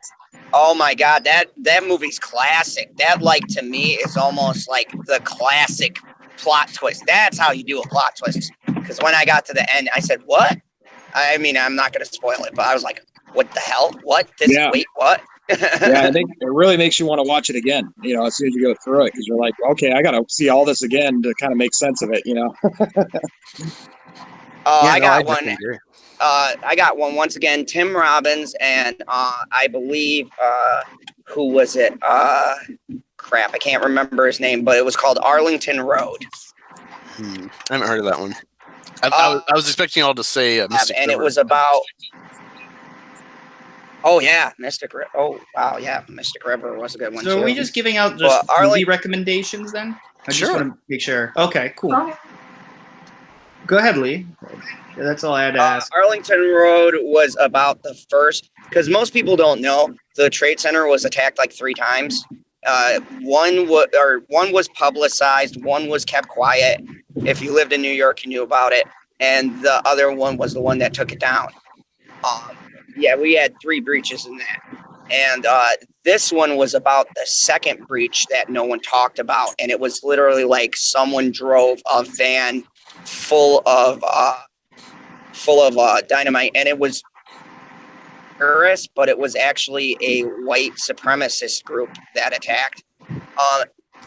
They were more of the anti-establishment types that set a plan into motion, but where they set everything, it wasn't enough to bring the whole towers down. So this movie is about that attack, but the plot twist of the whole thing, I don't want to say, but when you see it, it will blow your mind, because it was Jeff Bridges is in it. Jeff Bridges and Tim Robbins, and it's about them, and Jeff Bridges is essentially leading it. So what's this that's called all again? I could give. It's called Arlington Road. All right, I'm gonna look that up. I have a movie that I would highly recommend. It's called Johnny Got His Gun, and I think you could watch it on YouTube. I don't. Yeah. Let me see. Let me just verify that real quick. But it's about. Well, I can't give too much away about the premise. But it is single-handedly, without being, too graphic. It's mostly about just the consequences of war, and it's a very anti-war film, and it shows like what kind of sacrifices soldiers go through, and it takes place in like World War I or World War II, and because it happens at the very beginning, it's probably the most disturbing film that of unspeakable like horror, like the worst thing a person could go through. So yeah, I thought it was really great. But the fact that and it's based on a book, and the author directed the film, and eventually Metallica used clips of it and wrote the song "One" for it, so it inspired that. And yeah, I highly recommend it. But there's like something big that's revealed at the beginning, so I can't really get into detail with that. But yeah, it's called Johnny Got His Gun, and it's really good. I highly recommend it.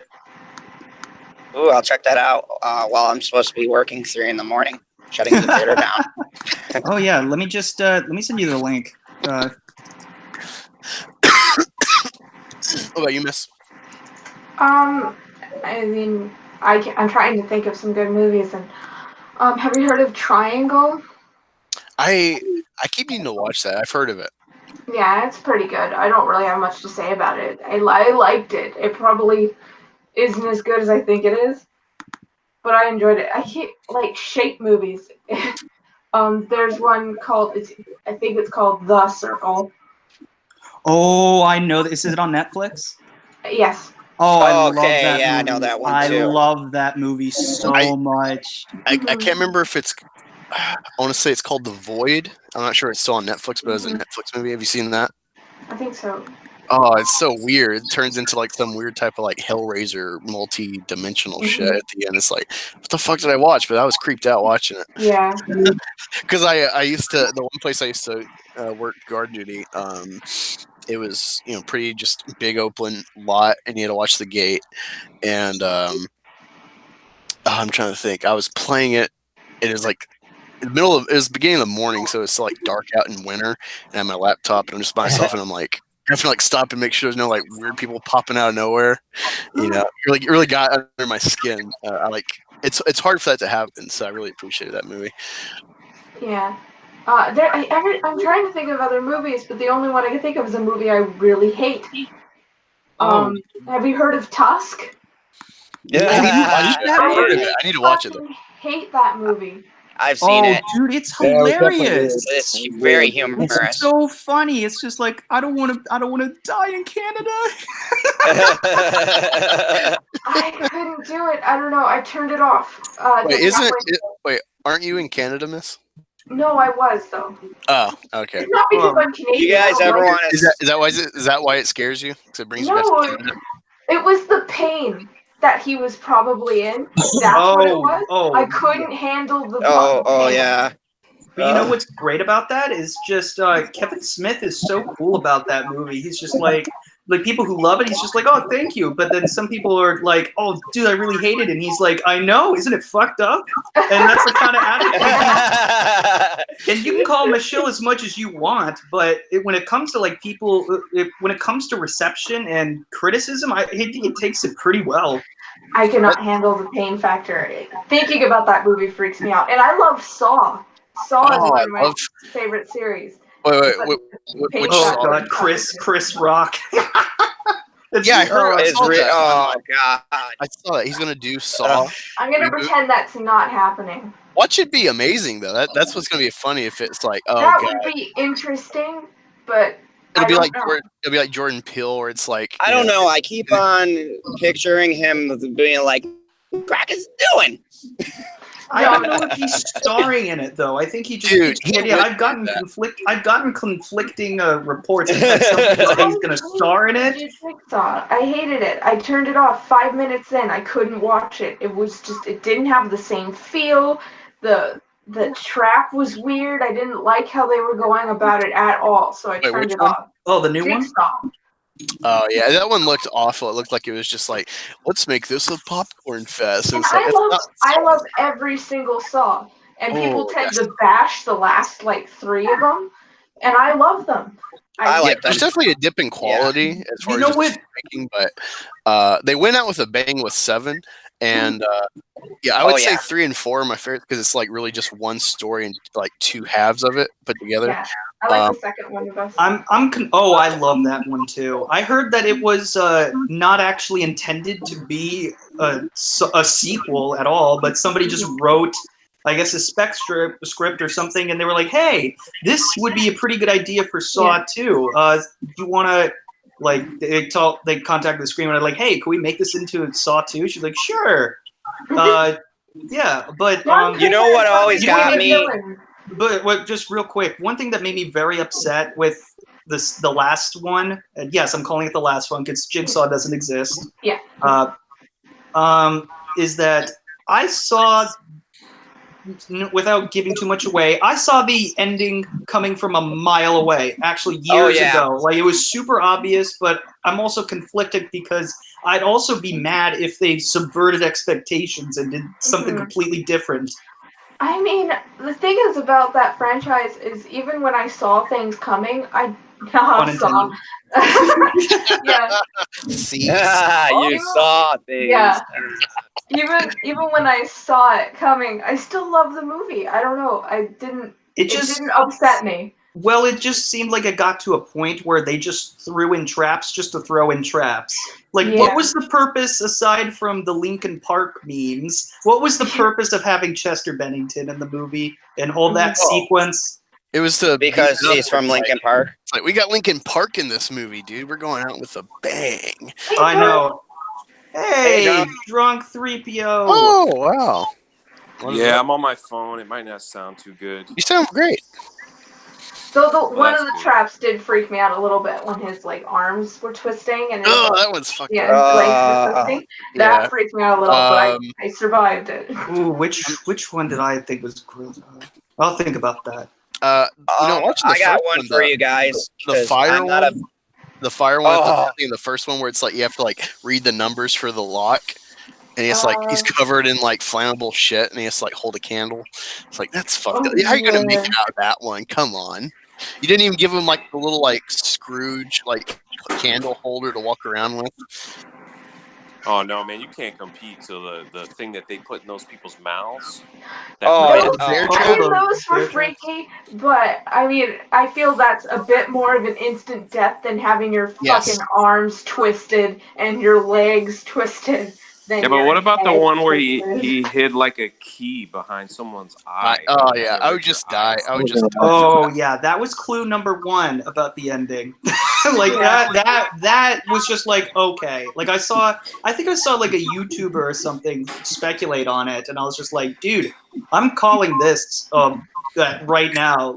That's the scene that I always went to and was like, see, but I'm not going to reveal any more than that. Yeah, in seven, I really like how they brought, because ever since I watched the first one, I'm like, they never showed the doctor die. Why have they not brought him back? The Princess Bride guy. And you see him once. You see him in this weird AA meeting thing. We're getting into spoilers now. All right. Sure, of course, dude. That's not really a spoiler that they have an AA meeting. That also gave away the ending, just revealing the cast list. That's why I felt like. All right. Let's ask drunk. Let's ask drunk for a recommendation. What's your recommendation? Yes.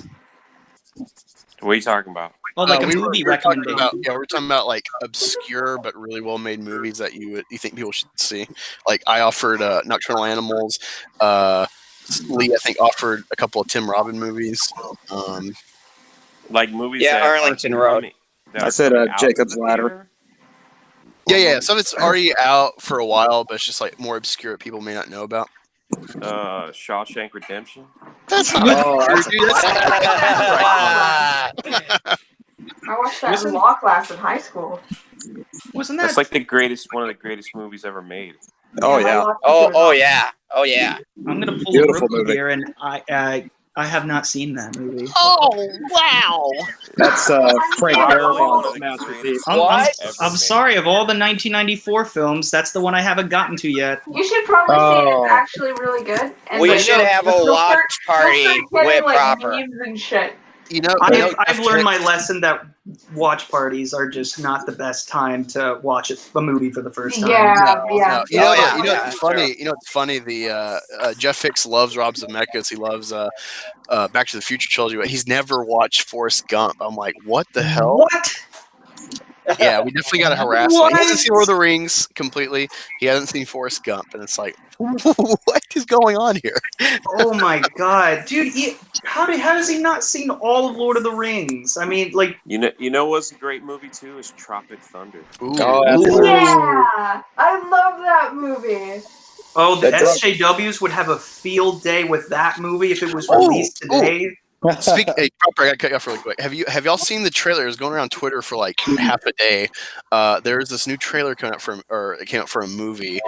The premise is white guy's trying to get into radio, and he submits like a bid or something, but like, you're not the guy for this, even though you sound great. So then he gets the idea to pose as a black woman vocally, and people were so triggered by this. They're like, this is What movie is this? let me find it because I want to see that. Exactly. You guys right? got to see Soul Man. Soul That's a good Man, one. dude, the college student that gets United Negro College Fund money because he takes too much tanning pills. Sounds funny. Great. The Yeah, best Soul part Man. of that the best part of that film was they go to the gym to play basketball, and everybody wants to pick him because they think he's a black guy, and he's like the worst basketball player ever. Oh my god, that I don't movie! think anyone can pick on Tropic Thunder because it was the joke. It was what is it? The method acting joke. It was funny. That movie was amazing. I love that movie. I love it when he's that thing, my farm, and then he starts shooting, and he says, "I'm a lead farmer, motherfucker." Robert Downey Jr. should have got an Academy Award for that one. Yeah, he should have. That was great. Did he? I think he got nominated. Did he? I think so. Like best supporting actor for Tropic Thunder. I know he got nominated for Chaplin, right? Do you know Kevin Hart turned down Tropic Thunder because he refuses to play a gay character in a movie? Really? True story. Oh, that's no. I mean, that's his right, isn't it, to refuse to play that? If he's Story. not comfortable with it. He was going to be the black guy that was in Tropic Thunder, but He would have been better actually than whoever I don't know who the black guy That is. one kid did pretty good. Booty Sweat guy. Yeah, Booty Sweat guy. No, he was fine, but if you can have Kevin Hart replace that character, that'd been great. By the way, I checked it, and yes, Robert Downey Jr. was nominated for Tropic Thunder Best Supporting Actor in 2009. Awesome. Oh, those were the days when you didn't have to worry about shit. You could just play a role. That movie is old. I didn't know it was that old. Hey, Drunk, can you see my camera right now? Have you ever seen this movie? Toxic Avenger, yeah. Oh my god. Oh my god. If you have not seen this, you have got to see it. How the hell did a movie like that get a show that is for kids? Like, I know, seriously, isn't that have you watched that movie recently? Well, yeah, that is a solid R rating. Like that is this one's got the unrated movie. director's cut that has the full head-crushing scene. I don't know if you can see that. God. This is a special edition where they added in footage. But yeah, it's awesome. I've never seen Toxic Avenger. Angus, I think you would like it because of how ridiculous it is. It is the most ridiculous movie I've seen in quite some time. The most ridiculous movie ever to watch is a movie called Rubber. I've seen the beginning of it, but yeah, I gotta watch that.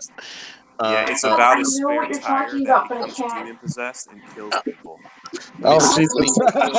Let me go through my Twitter You real need quick. to look up when tomatoes attack or something. I can't remember what it's called. Attack! Oh, that was a great movie. Killer Tomatoes. Yeah, it's Rubber cool. is just ridiculous. Rubber is like, I'm like, what Wait, in the world is this? It's a Rubber tire thing. or Flubber? No, Rubber. Rubber. It's a tire Rubber. that rolls down the street and kills people. Well, yeah, with mind powers. That was hilarious. I love that movie. Oh, that's the tire movie. Yeah. Isn't it great? Here's the one movie I wish they would make an actual real life movie out of, Ninja Scroll, but I don't know if they're going to do it.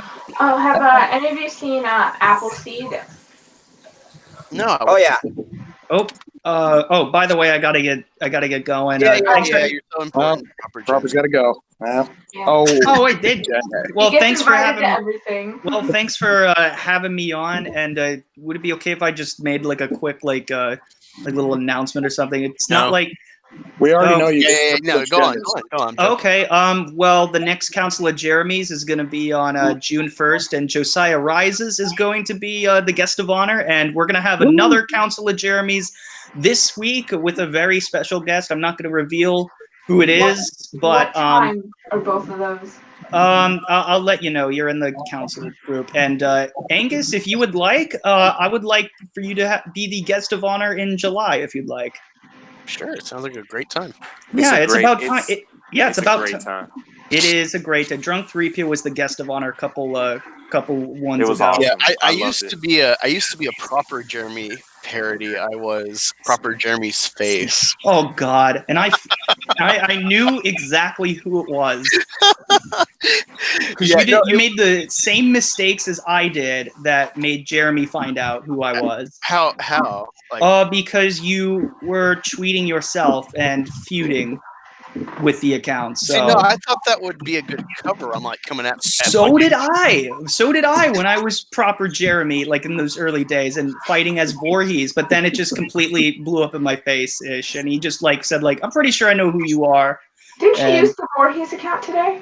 I did. I bring it out every now and then. I've had that since 07 or something. A long time. I'm gonna go through my Twitter. I'm trying to right now, but I'm not sure where it's at exactly. But I'll send you the link once I find what this movie is, because it's freaking hilarious. Absolutely, I'd love to. But Proper all right, Shawshank Redemption, buddy.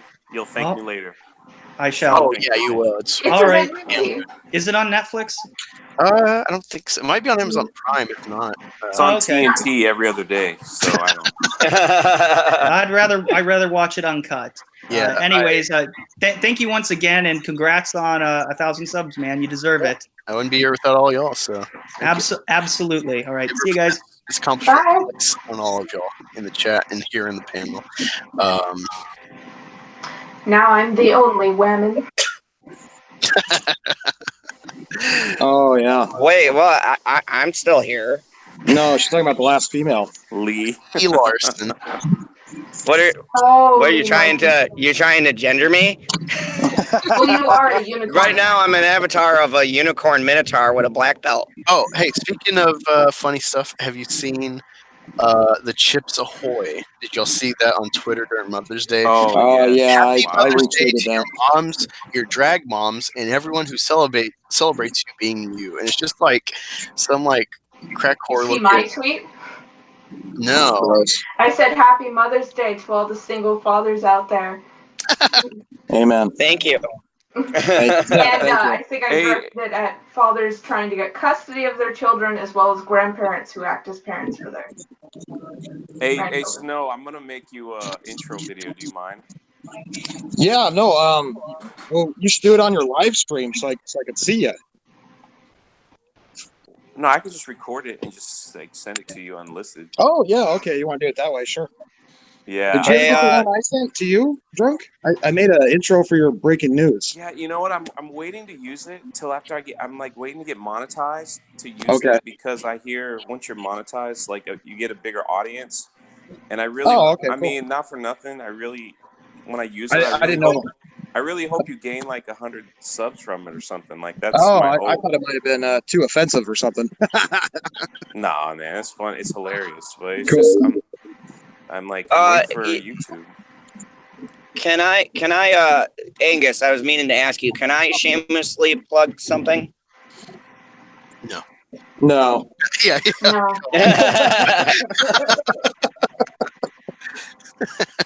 You never asked what I was plugging. So me too. I'll just see it as it comes, I guess. What are you plugging? Fair enough. All right.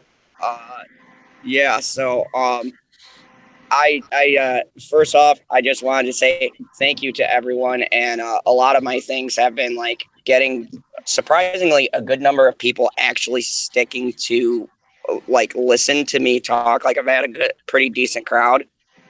but I'm doing lead talks, and I'm hoping to get even some people on here to come to the show. You know, it's just a little chit chat about different things that I bring up. So I would love to have everyone. It's funny you say that because I have wanted to get on with you for Game of Thrones talk. It's just coming on with the Drunk on Josiah's stream, then being at work, and then usually I'm working on a video after those streams on Mondays, so it hasn't worked out timing wise with you. But no, I definitely want to get on some Game of Thrones talk with you. Yeah, Lee, I have like 2 weeks left till my summer break with school, and I'll be happy to. After that, I'll have so much more free time to do that if you want me. Oh, thank you. So. Let me see. Yeah, oh man, this is hard. I'm still trying to find that. Did I just force myself? Okay, it's approaching that time for me, guys. I gotta go. Yeah, no, thank you for coming. I didn't think you'd be here, so I it's great didn't having think you on. so either. So I'm glad that I got let out early. And it's nice having when it's usually a sausage fest. It's nice having some pretty ladies on with us. Thank you for having me on. Thanks for hanging out, miss. Hey, Snow, can I ask you a question? Well, that depends. Like, how long until the shoulder starts cramping up? I can give probably about. Well, I held in pretty tough with Angus the other night. Yeah, I was surprised. Damn, he's still going. Dude, I do about 20 minutes. Before I gotta lay him down. Freaking impressed, man. Thank you. Dedicated. Yeah. Well, I gained like 20 plus subs that night, so it was worth it. My thing is I'm sitting there going, once you get like really, because if you keep going, you're gonna grow. It doesn't matter. It's just the way the YouTube is. You're gonna get to the place where people like big, like people are like, even if you come on my stream, I'm gonna be like, I need the puppet, man. Everybody wants Jolly, so of course. So make it work. Like do some more push-ups or something to get your shoulder. I'm gonna be like all abnormal shaped with this huge right arm, bulging, and this weak little left arm. You should get like 2. So like if you have to switch arms real quick, right? It wouldn't. Well, if anybody out there in the chat can make if anybody can make a snowman puppet for me, that'd be awesome. I can't find one. All right, I found the video. I'm not sure I'm going to present this though. Sound wise, it's called Loquisha. Have y'all seen this? What? No. Yeah, this is the trailer I was talking about. I was trying to find it. Oh, okay. People are freaking out. Oh, damn it. I don't know if they just didn't post it officially, if it was only on Twitter, but I'm not finding just the straight trailer. I'm only finding reactions and people getting triggered by it. So, dang, maybe they took it down. Yeah, I'm assuming it got a lot of hate just because of the time we're in. But, yeah, it's essentially this radio guy. He can't get his show up, so then he gets the idea of, posing as a black chick. And, yeah, people are freaking out. And I hope it shows somewhere, at least in Columbus, like at an obscure theater, where they're just ballsy enough to still show it, because I want to support this movie just to trigger SJWs. It's like Ghostbusters 3. I hate Ghostbusters, but given how Leslie Jones and all them freak out and they extrapolate Trump derangement onto this movie and stuff, it's like I gotta fund this now. It's what's weird? Like gender swapping and race swapping in movies have been around forever. Yeah, like there's there's like Snow brought up. Soul Man was one of them. You have Tootsie. I mean, was another one. You have White Missed Chicks. Outfire. White Chicks. You go from 2 black males to 2 white females, so you're doing gender and race at the same time. 2 for 1 special. That's actually, I think kind of cool when you think about it. I think that movie's freaking hilarious. So. Yeah, for me, I didn't like the film, not because of the premise, but just because the jokes didn't really hit. A lot of them didn't hit for me as much as the other Wayans Brothers endeavors. So. Yeah, see, I love the Wayans Brothers when they had that TV show in Living Color. Oh, God, yes. I thought it was great. Yeah, the 2 gay guys that did the big review. They were great. All right.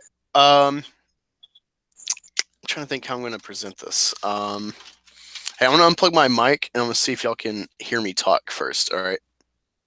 Okay. That's a negative. I don't hear anything. Do you guys hear anything? I hear the sound of silence. So how's the weather where you guys are at? Nice and sunny here. Yeah, it's hot as hell in Tucson. I think we cracked the 100 mark today.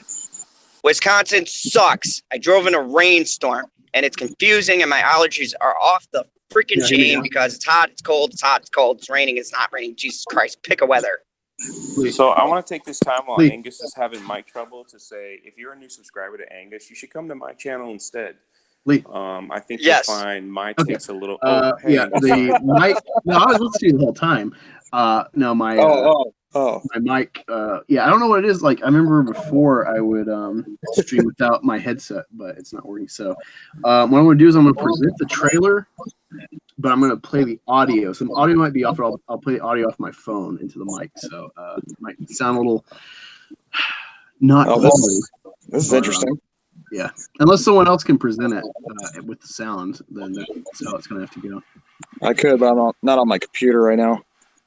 I'm on my cell phone driving, as I think I'm always. cell phoning right now. Yeah. Yeah. All right. Let me invite myself really quick. Wait, no, I don't have to invite myself. I'll just play the sound. You guys want to hear a funny story whilst we're waiting?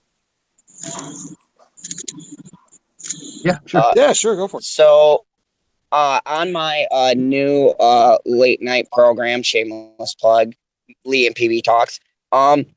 We were looking up like obscured things, and then we looked up Peter Jackson, and great, accomplished, Academy Award winning Peter Jackson had some B-rated films.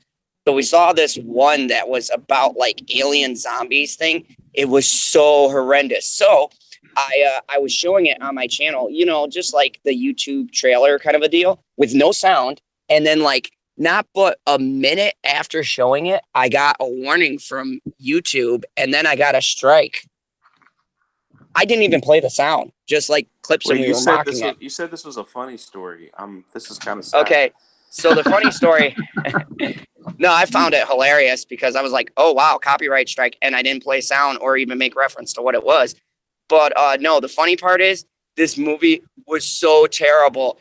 And I kept on thinking, and we were commenting, I go, boys, this was the man who would make the greatest trilogy or one of the greatest trilogies of all time, Lord of the Rings. And it was by far the worst effects you would ever see. It was so low budget that Peter Jackson and his family starred in the movie. It was bad. I am presenting this now. All right, there it is. There it So is. it's called Loquisha, and right now the dislike is 27 to 100. So go there, look up Film Threat channel. Go over there and give it a like if you support, racism, bigotry, blackface, black voicing, etc. Yay. All right, so I'm gonna press play. The sound will be a little off, but we'll try this. All right, so. You always seem to say the right thing to just the right person. What's your secret? I'm really just talking to myself. I don't charge for my place. Well, you should, because it was amazing. I saw this, and I thought of you. You will be a hit. I'm sorry, that guy looks like John The Joe Kemp here. Show. I submitted myself to a radio station for my own show. He does look like John Kemp. Congratulations. They rejected me. Well, congratulations, then. You weren't right for your own show. Jason's gifted. We have to get the money for this school. 13,000 a semester? That's miserable. I'm a black woman. I'd be perfect. She's brilliant. I know. Get her in. The biggest thing in radio. But I still need my anonymity. You nervous? Theater.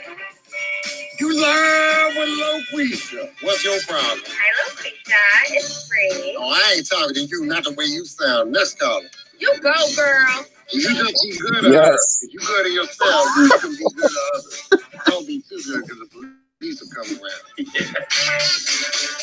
Where did you get this? I got another job. Doing what? consulting work. What the hell would you know about being a white guy anyway? I know quite a bit. Loquisha is a real role model for every African American woman on this planet. Loquisha mania.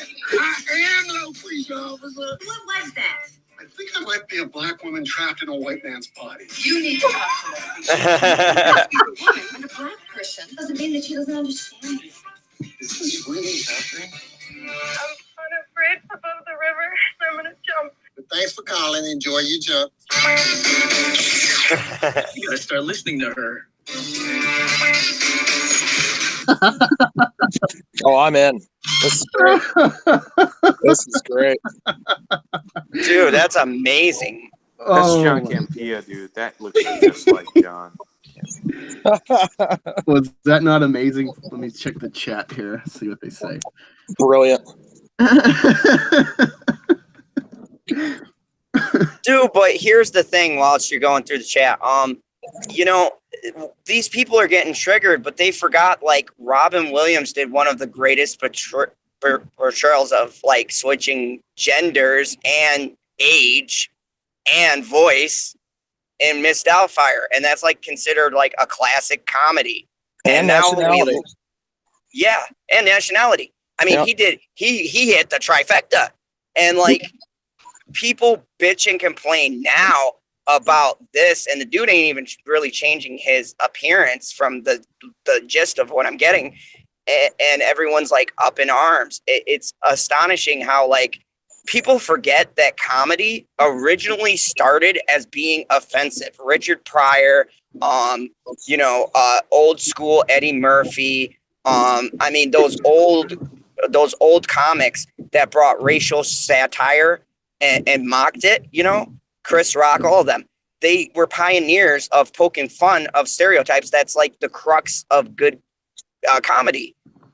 I may be off on this one, but I am like 99% sure that Dustin Hoffman won an Academy Award for Tootsie. I mean, it was back in the early 80s, but I'm pretty sure somebody could look that up for me. We just talked about Robert Downey Jr. dressing up like a black man and, you know, Right. being nominated. And that wasn't, that's probably the newest one, right? Out of the whole.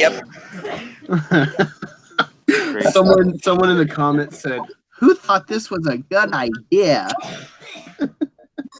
I think it's brilliant. I think it's great. We need more of this. Lots more. Someone You said, know- "I'm going to say the N word." You know, I just want to say this is the problem. I mean, and I was saying it on a late night chat. I go, this is the problem that we have, is that, like, you know, when people tune into our channels or whatnot, and they think that we're ranting about stuff, it's in the context that, like, everyone brings these racial divides and things. They bring the prejudice to the forefront. No one's thinking about that when they go to see the movie. They just want to enjoy the movie for the premise and or the story and the plot and where it's going. No one's like saying, no, well, normal, clear thinking person is going, oh my goodness, what is the social relevance of this? And oh my God, he is putting down a gender and a race. My God, it's like, shut the fuck up, dude. Just watch the movie. Enjoy it for what it is. You know, it's entertainment. It's meant to entertain, you know, not have exactly. And comedy is the one thing that should break the barrier. You know, if it's not breaking the barrier in comedy, it's probably not funny. Great examples in Living Color. When that show came out, I mean, I remember I just watched a special on it, and Keenan Ivory Wayans, he would have to go in with his script and ask them, you know, the head producers, he'd be like, can I say this? Can I say this? Can I say this? And he'd have to go through this on every episode. And whatever he could get away with, he put it in there. And, you know, they were making fun of handicapped people on that show. Different Handyman. races. Oh my God. Handyman. I mean, you wouldn't see a show like this these days. Yeah, but Dave Chappelle was not that old either. He dressed up like white people and did. Oh yeah, the Dave black Chappelle whites show. as premises. Oh God. People would, their heads would literally, like in that skit, their heads would explode if we tried to do. That's why comedy isn't funny. Like, okay, I sat down and actually watched a little bit of like Amy Schumer just to see why everyone was hating it so much. And I go, oh my God, the jokes aren't even funny. This is just fucking terrible. It's Oh, like she's horrible. horrendous. Like, I don't understand what you were going for here. Like, But sadly, there's a group of people that think that's hilarious. that. Then you know what, guys? We're all dinosaurs here because I don't know about you, but I found nothing funny. I'm just like, that's just kind of, I don't want to hear it. Someone in the comment says, this is awesome. Anybody who doesn't like it has a problem. And then someone tries to smack them down and says, seems like it has more dislikes than likes. Maybe you're the one with the problem. I should try to get this guy on a show. You know what? I want to just say, here's the thing, and to anyone who would write comments, because I started getting weird comments and dislikes on my stuff, which is kind of cool because I like the fact that like now people are starting to like debate with me because I love to debate. And I'm just like, look, if you can bring me a valid reason based in facts and not 2 fucking words saying I suck, but give me a reason why I suck, and you want to have a conversation, cool, I'll debate with you. And at the end of the day, I'll be like, okay, you brought off fair points. I brought off fair points. Handshake, we're done. But these people give like 2-word comments like, oh, you suck. Well, why do I suck? What is it about my synopsis or my analysis that you find troubling? Tell me. I'm not going to like attack you. I really want to know, what is it that you like as opposed to I'm not seeing? Because then maybe I can see what you're talking about. But people don't do that anymore. They just like attack you and say random stupid stuff. Oh yeah. Facts, people, facts. Hey, drunk. You know what? I just realized since you're on here, I didn't really address. I should have plugged this when Jeff was on Wednesday. That video with the Star Wars video you did recently. The very that was good, dude. What's your stats on that? Not good. Really? Let me check. Go on my phone. I'm not even 500, which is not good for me. Well, yeah, it's I just blew to a K now, but I never know. But I'll even hit 100 on a video. My average it should be like 800, but anytime somebody watches it, they send me like a detailed message on my Twitter about how awesome that video was. So I'm just like, dang, y'all should. Thank you. Shit, you got a 20% over 20% like ratio from your views, so that's really good. Yeah. Dash Star. Oh my like god, Dash Star saw this. Wow. Yeah, Dash Star. Yeah. And then this guy named Fandom something. He just tweeted it out saying, "I just saw this, and this is like watching therapy, and it really helped me walk myself." I mean, he sent like this big paper, and he tagged like the regular subjects, Jeremy and all them things. I was like, okay, well, I don't know. Like, I thought it would gain more traction, but I made the big mistake of dropping it before episode 7:30 on Sunday, like right before Game of Thrones. Yeah, I mean that might be maybe it's already tapped out and people are trying to see stuff about episode 6. I don't know, but my follow-up video that I put a lot more work in than my one that blew up like 4,000 views. It's like just past 100. It's like, ugh. But I put more work into that. I'm like, maybe I'll get some traction off of this. And I think it's timing. Yeah, well, I'm at work overnight on 2 days a week, so I upload this at like 3 in. But I thought because Anomaly Inc. was live, so I figured, okay, Australians are up. Maybe I'll get some like Australian that'll circle back to America, but it just didn't work out for me this time. I'm probably maybe after like 2 weeks after Game of Thrones is over, I'll pull that video back up and kind of like push it again. So. Hey guys, I gotta dip up out of here because I actually have to go into work. But thank you so much, Angus, for having me. Good to see you, buddy. Yeah, John. Yeah, good talk, Lee. Yeah, Dub, thank you. This didn't have the energy of normal pre-sent. It's just because I'm in a weird state right now, but it's still great hanging out with you. You better snap out of it. Out of that funk, Black Angus. I don't want to hear that. Well, maybe if you make me another, really good bigot jam, That might pull me out of my funk. I'm working on it. I'm waiting on Meg. I don't know if she's still in the chat, but let's do it, sister. We need to get this first two of the Phantom Menace freestyle done. Oh, hey, Kermit the Log, thanks for hanging around. I didn't realize you were in the chat. Actually, because I can't remember exactly the context, but I shared there's like an interaction between Josiah and Drunk. This is after that parody video I did of them. But I was joking about, I just saw Terminator 2, and so I was making a joke based off of that, where it's like the mission is, beating Josiah or something. And I was kind of insinuating Drunk's a T800 and Josiah's like a T1000. And so I'm actually thinking of trying to write a script and send them their different parts to like film and then splice it together and see how funny it is. Because the other reason I want Drunk to be the Arnold Terminator is because he's got the leather jacket and the Harley Davidson gear. So that's true. We can play off of that, and like for fights or whatever, we can have like, I don't know, Jesse, Exaggeration Nation, like, throw punches at you or whatever from behind the camera. And so I got some like kind of, I'm trying to work. I asked Rookie, I'm like, hey, do you like Terminator 2? And he's like, whatever. And it's like, it's kind of how I feel, but I feel I can play off of that. But I need someone with some passion. So we might have to team up for this script, Snowdub. And the thing is, there's a race to 4,000, and I'm like, listen, man, it is what it is. I mean, he keeps appearing on Geese and Gamers channel like every other day, and that's just pushing him over like so fast. I gain about 5 a day, and he gains about 4. He gains about 45 a day. So we got to feature on Geeks and Gamers. I mean, that's tough to top. What can you do? I'm not upset or anything, but it's just I'm happy with 2,000. So it's not like it's a bad number.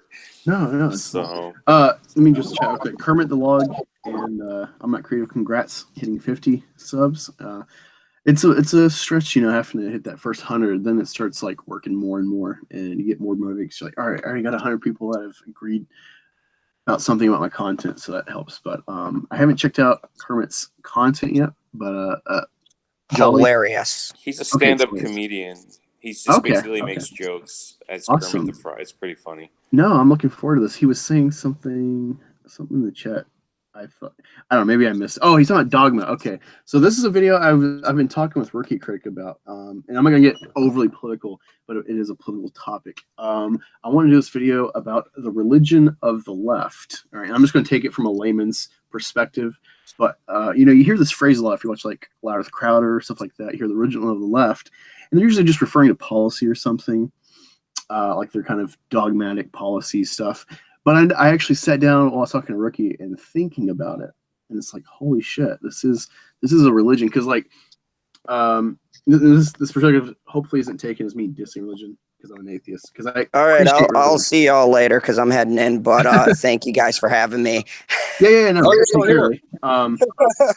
But religion, it's there's certain tenets within religion where it's like, if you think of humans as animals, as we are, from an evolutionary perspective, religion requires devotion that kind of makes you go against certain aspects of evolutionary desire, if you will, like priests and different like monks and stuff taking vows of celibacy or fasting. Those go against like just like the kind of intrinsic directives of like, I'm trying to stay full and I'm trying to procreate, and you have like religious orders where it's like you're going against your animal nature. And it made me think I was thinking of the left and how there's certain aspects that, they push science and they push, like, no creationism in school, which, yeah, sure, I agree with that, because then you have to figure out, all right, or picking one religion, whatever. But also, they have a dogma of their own that goes against animal kind of basic instinct with like, they're all about evolution, and evolution is very much about like species tearing each other apart, trying to stay on top, or even within a species, trying to maintain dominance, especially with males and mating and stuff. And yet, despite this push for science, they want to, they have a religion of their own, if you will, with some of the stuff they try to push, where it's like, it's inconvenient for their narratives. And so I'm just going to try to figure out a good time to present this. I just think it's a very interesting topic. So I was glad Kermit the Log presented that. Yeah, circumcision is something where it's like, unless you have like medical complications, that you don't need that. That's another great example. Sorry, I just finished that complete comment. He said Christians have circumcision. SJW say, hold my beard, cut their dicks off. Oh, that's great. That's pretty good. I actually saw a meme of Caitlyn Jenner where it's like there's a penis in a car in traffic, and it's like it says like, who would cut me off? And the next panel is like the penis turns into Caitlyn Jenner. No, that's just wrong. I was like, wow, crickets. Like that's a good one. Yeah, I had to think about it for a second. I was like, what the? Oh no. Yeah, no, the far left is anti-science when it comes to like gender and stuff, which is funny because they want to, which I agree with, advocating for like only evolutionary teaching and stuff when it comes to creation and biology and stuff, but then they hate it when it comes to social stuff, and they're all about like we're born gay or our orientation is from birth mostly, and there's studies that kind of lean towards that conclusion. But then again, they say you choose to be straight, and they try to like shame you with terms of like cishet, where it's like it's like they're turning it into like a derogatory term where it's like all these cis people and their thoughts, and it's like what? I'm so cis. I call myself a sissy. There is they're just against their main thing is against free thought. I mean, that's the thing. So they want to be controlled, and my gosh, Hal Lindsey, I think, is the author that Hillary Clinton and Obama really loved. He wrote this book. You should really look at it. You should really read it, Angus. What is this called again? God, what is the name of that who's book? the author? Hal Lindsey, I think it is.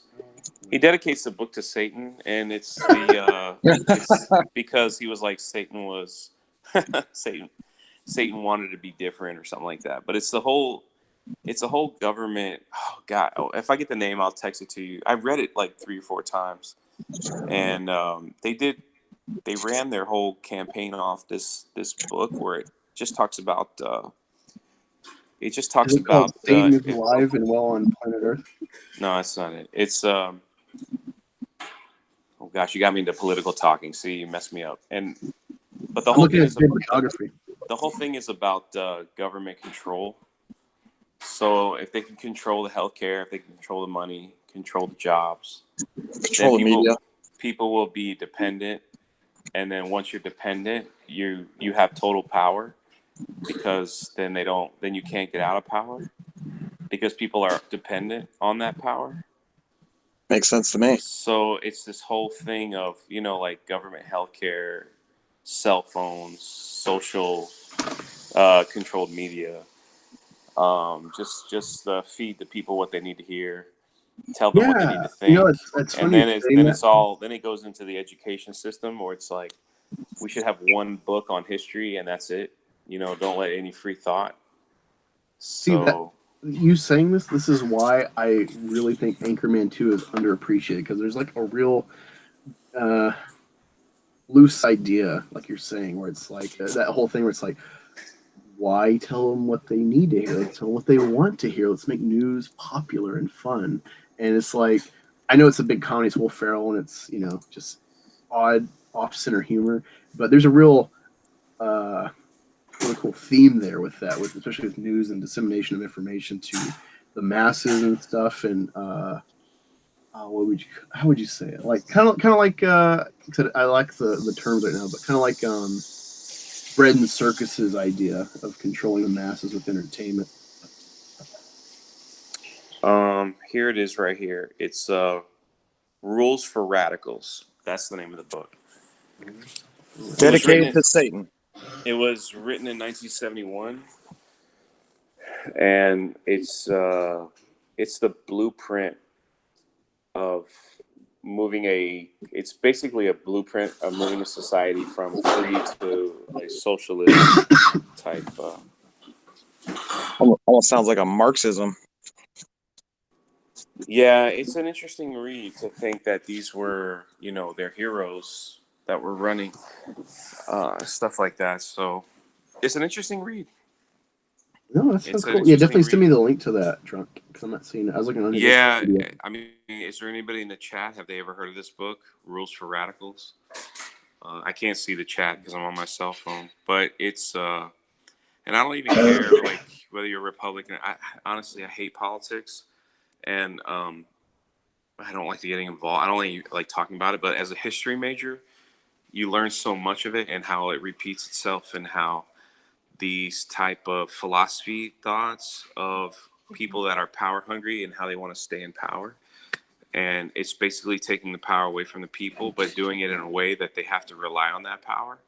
So it's such a interesting balance. And this is why these people cry so hard and they don't make any sense, because they're just saying, you need to listen to what I say. And then when we don't, we're the bad guy. So right now of course there's an attack on older white males in certain areas, and then attack on this, attack on that. But it's just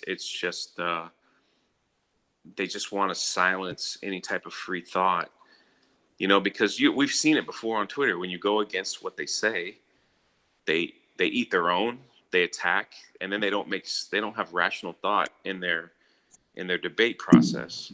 Oh yeah, a great example is So- Mark Hamill's tweet that he did with the original characters in the cockpit of the Falcon. All his SJW followers came out and just ate him alive. Oh yeah, it was disgusting. I made like 4 videos on that because it got worse and worse and worse. But yeah, it's the same thing, and it's just it's funny. we just don't have debates anymore. We have, you don't agree with me, then go to hell and get away from me. Yeah, Type I thing. was, And so we make these little circle groups where we just stay in our circle group, and that's why they call the Fandom Menace a toxic hate mob. You know what I'm saying? Like, they think we're a circle group of a hate-filled mob. yeah, it's funny because say some people are like, "Oh, you're cool because I'm conservative," whatever. It's not even if you're conservative; it's just like rational thought, because and it applies. Common sense. Yeah, I know. Drunk's like, I just want to be political free as much as possible, but it applies to the arguments we're having because it ties together with post 2016 has really changed the face of everything. Where it's like, sales are down on a female Wolverine toy. Well, somehow this is the patriarchy's problem. It's like they extrapolate everything as a problem. Like I was watching Nurkish tonight, whatever, his little news thing that he does every so often. You never know what's coming up, but he did one where he's like reading articles again. It's just showing from the Guardian, I think is who he was showcasing, and it's like this chick made 2 different articles where it's like the patriarchy has made me miss catcalling, but then she also makes an article later. It's like why, or it's like even though I'm older, or the benefit of being older, no cat calls. And it's like she just made the antithesis article later, and it's just like, and more wacky shit aside from that. That's all I can remember. But it's funny. It's just that's why I love, like, I don't know if you ever watch him, but I really love The Amazing Lucas. And he basically, he's great. He's a black guy that just has no graphics. He just reads a news headline and goes, "That was dumb. Like, use your common sense." And then that's it. And he's got like almost 1 million subs. He gains like 500 subscribers a day. Yeah, he's awesome. That's all he does. It's just like, he's like, really? Like, this is a dumb idea. Like, what are you thinking? Yeah, I don't like his channel per se, but I definitely like what he's presenting. It's just like he himself is not my taste, but I like what he's doing. My favorite's Mark Dice. I catch him every morning. That guy makes me laugh my ass off. Is that the guy who he sits there and he laughs at different like clips or articles? Yeah, he really likes to show out on CNN and fake news and stuff. His gig is how he's got more views and subscribers or whatever than CNN, and he's doing it all from his kitchen table. And he's over 1 million subscribers now. But yeah, Mark Dice, if you ever get a chance, he brightens my mornings. I turn him on first thing in the morning, makes me laugh. And gets my day I love no bullshit. Yeah, that's good too. No bullshit. Yeah. I've never funny. seen neither one of those. I should probably check out. Yeah, I actually saw No Bullshit in the. I just hate, dude, and it has nothing against anybody. I just like I could get. I guess I've seen too many family members get so wrapped up into politics that it just consume. And I'm like, I will never be like that. You know what I'm saying? Not that you guys are or anything like that, Yeah. but like for me, it was just like, oh my god, like everything. Every freaking thing from the remote to the light bulb is political, and I'm like, get away from me! Like, just get away from me with that bullcrap. And it was both sides. You know, I had a grandfather on one side and a grandfather on the other side, and it was like, whoa, man! Like, they just could never get together. Yeah, it's funny because you look at history. It's like back in the 70s, you had All in the Family. You had Blazing Saddles as an example. You had all this stuff where it's like they weren't afraid to like throw in some racist humor or something, and you actually had dialogue because of it. As opposed to now, it's like you don't address it, and so it just stagnates. And on top of it, you have like a stagnant culture of thought with these hot topic issues, and then to add to it, every like media outlet besides Fox in general, or alternative or hate. So-called hate organizations are facilitating articles where it's like, we need to have less babies to fight climate control. They always show like a white baby in these articles, but then they'll turn around later and say like, why Uganda or whatever, some like minority-based countries, in our opinion, should have more babies. And so you see where it's just like this kind of, to generalize, like a white genocide type of narrative where it's like, we need to like suppress or shame white people. Need them to keep breeding with everyone that's not them because otherwise they're racist. But it's okay to stay pure if you're another race and stuff. And it's just like they just make it more hateful and attacking people like Target because they had a white kid wearing Black Panther. And it's like you're making it where white people are only going to want to own white material, white entertainers and costumes and everything else. And that's how you get like radicalized, where you feel isolated, and so then you reach out to the vocal ones, and usually the vocal ones are the most radical extremists. Yeah, but you know something, man? Like every poverty nation I've ever been to, and I've been to so many, they could freaking care less. Like all this stuff is like just talked about in like in the Western culture. It's just even when I go to China, they don't care. Like they don't care about any of that. Like any of the stuff that we talk about, like they do not care. The Chinese got a word made up for what they Baizu. were calling Ray. Yeah. And Last Jedi, they hated that movie. Well, you know what it is though. Every other country, it's to some degree, has a racial identity. In America, yeah, we got a lot of white people here, but we're like the immigrant nation. We're like we're the melting pot. It's our term for ourselves, and because of that, it's mainly isolated on the coast. But the problem that comes from that, not that it's an actual problem, but you don't have a set identity to go off of. I don't know. The grandfathers really like the squaws because there's a lot of white people out there that got Native American in them. So I think we all got a little Native in us somewhere, No, I agree. I agree to that, but it's just something like you kind of realize, like the whole premise, the setup of our nation. This is the type of at least growing pains you're going to come through, especially like post war. I don't know. Well, America's not really that old. Yeah, that's the thing too. So like it's young, just when you stand on the Great Wall of China and they're like, yeah, it's almost 4,000 years old. I'm like, dang, America's like 200. It's like it's a little different. It's just a little different. When you go visit old building, it's like, yeah, this is like 210 years old. Okay, then you go to Europe and like, yeah, this has been around for like 10,000 years. You're like, oh, it's a little different. So we haven't had enough time to make our own culture. We don't even. Yeah, it's just a weird time, man. I think social media has been able to give everyone a voice, even unrational and maybe people that are not as intelligent, and they have their own voice, which is fine. That's a free country. You should have your own voice always, and we have the right to vote. And should that's a beautiful thing. Yeah, I think so. But only the other thing only if we is, agree with it, drunk. the thing is that people tend to take other people's voices a little too seriously, and they don't need to. I don't know if that makes sense.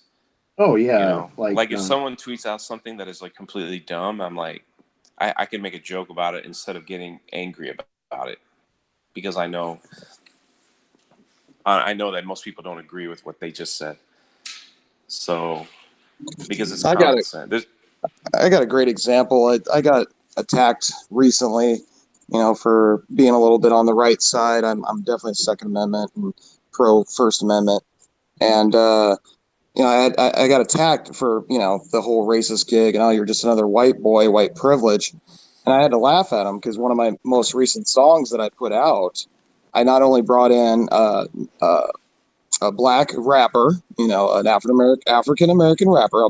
I'll be correct here, and an Asian singer on the song. And it's funny because every time I show it to people, they're like, "You're in there too, but you're white, And it's like it's not about what color we are. We came together for one sole purpose of music, and that's really where I think people need to understand something is when you come together on a sole purpose, color never matters. And that's what people No, can't seem to get past. the racist argument when people just go to name calling means they've lost the argument, in my opinion. That's the truth. Yep. So if they have nothing else to say but look at you and go, "You must be a racist," they have no argument, and don't want to hear the argument and don't want to hear the opinion. It's crazy. Yeah, it's funny in my Game of Thrones video that blew up. I make one point, and this is like the whole thing is really subjective in its intent, I guess, because it's like this is what I'm seeing wrong with this episode. But one point I made because, and it's not like far fetched because we just had the episode the week previous, episode 4, Miss Sandy gets her head cut off. Everyone's freaking out. I even did a video where it's like, oh, they're freaking out because the fake patriarchy and the race and stuff. Where they kill the one woman of color in the show. And so the next episode, you got Grey Worm and all them slaughtering people. And I made a point where I'm like, yeah, this feels, at least in the context of Twitter and outrage, this feels like a reparations narrative. Because, like, as far as you can see, Cersei's army is just white guys. And one way they've, besides just good character, one way they've gotten people on board, I think subconsciously in today's climate, with Daenerys up to this point, is that she's got, like, the diversity in her army. And so, like, to me, it felt like, this could be an identity politics thing, like subtext. And It's so weird. I don't even see that. No, yeah, it's fine. It's fine. I get what you're saying. I'm just I make that point, and I kind of, it's like 30 seconds that I pointed out. But that was the thing. If people focus on, like, my watch time ratio, my average is like right at that mark at the end of that statement. And yeah, people got triggered. They're saying, "You're a racist," and I even made a point. Like I said, like, yeah, this makes me a black guy feel this way because I don't like identity politics, especially in this show where anything you could extrapolate as identity politics has been very well managed. Like you can not like homosexuality or bisexuality, especially with men being portrayed naked in the show. But it's got everything for everybody at some point in the show, as far as check marks for diversity. But it never feels forced or just like underhanded. It feels, because the whole, like, you got like the gay relationship of Renly and Loras, and that comes to bite Loras in the butt with Cersei and the Sparrows. And yeah, like, it's all for effect, or you understand, like, what is it, the prince from Prince Oberyn, he's bi with his girlfriend and stuff. You got different nationalities of people throughout the show. And so it just, I took that whole sequence that way. Just like, I have to get back and watch the episode to kind of walk you through it. But Twitter might have affected that perception, but it's something that I picked out, and so I'm talking about it. And people just can't stand other think. It's like, you think this, you must be a racist bigot. And it's like, I'm black. Like, what are you talking about? Yeah, but it doesn't matter if you disagree with them. It doesn't matter what your race are. Yeah, it's like MAGA it Kanye. just doesn't matter. That's why I love MAGA Kanye. It doesn't matter to me if it was a publicity stunt on his part. He showed, like, CNN all of them what we already knew, but he just gave another example of like you better fit the narrative or you have mental problems and stuff. Like, You mean Kanye West? yeah. I call it. Oh, Megan dude, Kanye. yeah. Golly, they ripped him up. Oh, they attack Candace Owens too. They just kicked her off of Facebook. Yeah, they gave her. I just saw. Yeah, they gave her a 10th ban at least. Yeah, she wrote a letter to Trump himself and put that on Twitter for all of us to see. And it basically just had her, posting facts about, I believe it was something to do with, the family dynamic in the African American home and how, there's a problem with not enough fathers or something like that. And they struck her down for it. Yeah, see, that's what I love because like Kanye, when he was talking to Trump, he was saying lots of good red pilled stuff about like the welfare state and black people, how it's affected us. And then Candace says a lot of good stuff. Just in the chat real quick, Kermit, I disagree. He said it felt forced when Brienne beat the Hound. If it was Disney, sure, totally. But the way they set that up, like I believe it, not just because like she's a big woman, because the Hound would still, have an advantage pound for pound against her. But that fight was filmed very well, and it felt like desperation, and she won through desperation. So the Hound definitely gave her some lickings in that one. It's not like it was all one sided. Yeah, he almost killed her, and she just like it wasn't like it's Ray or something. Didn't he even kick her in the groin, if I remember right? I mean, he went all out. Like he was pulling dirty shots and everything. Yeah, I think she had to like hit him with a rock and shit, and then she just happened to like knock him off the ledge. Yeah, so it could have kept going. What about you, Drunk? Did you ever feel that way, or do you have a feeling? I watch Game of Thrones, but it's not my full investment. So like I'm not raged about the ending. Oh no, I was talking about like a few seasons ago. He was currently. I thought it was well done. I thought everything. The thing I love about Game of Thrones is the cinematography has been absolutely incredible for years. Like the still is still beautiful to look at. I just think. Well, I think the collapse of this last season proves their rush to get it done and their laziness with the Night King battle that was like completely dark for like an hour and you can't see anything. Yeah. And then like the the Starbucks cup showing up and then Jaime's hand, like there's just, if you get one mistake, in a season, I get it. But there's just been nonstop little tiny editing mistakes that even the actors like Varys has talked about how like he feels shortchanged and he thought it was like just against him, but then he looks around, it's like everyone feels shortchanged to some degree in this last season. So it's like clearly there's like it's not like. Did you ever watch The Sopranos, Angus? I am currently at the end of season 1, so yeah, I've started watching it. I like it so far. Sopranos is one of my all-time favorite show. Like that might be my favorite show ever. That had a controversial ending too. That's what I'm saying. HBO did the same thing. They gave him a year off. And then they gave him like 6 episodes to finish it. And it was boring. Oh, I remember people were pissed off about that last episode because it cut off suddenly while they were in the restaurant. And Tony looks up at somebody and then that's it. That's it. Yeah, they cut it out. And then they show 15 seconds of black screen. Yeah, that's it. And then music playing or something. Then the credits roll. It was terrible. People were trying to say, "Oh, it's artistic. It was artistic." That's what I'm saying. It was the same premise. They're like, "Well, Sopranos is coming back, but it's not. It's going to be a whole year later." Same thing they did with Game of Thrones. They said, "Well, we're going to take a whole year off to get the ending right." And then when the ending finally came up, I felt for Sopranos too, it just felt rushed.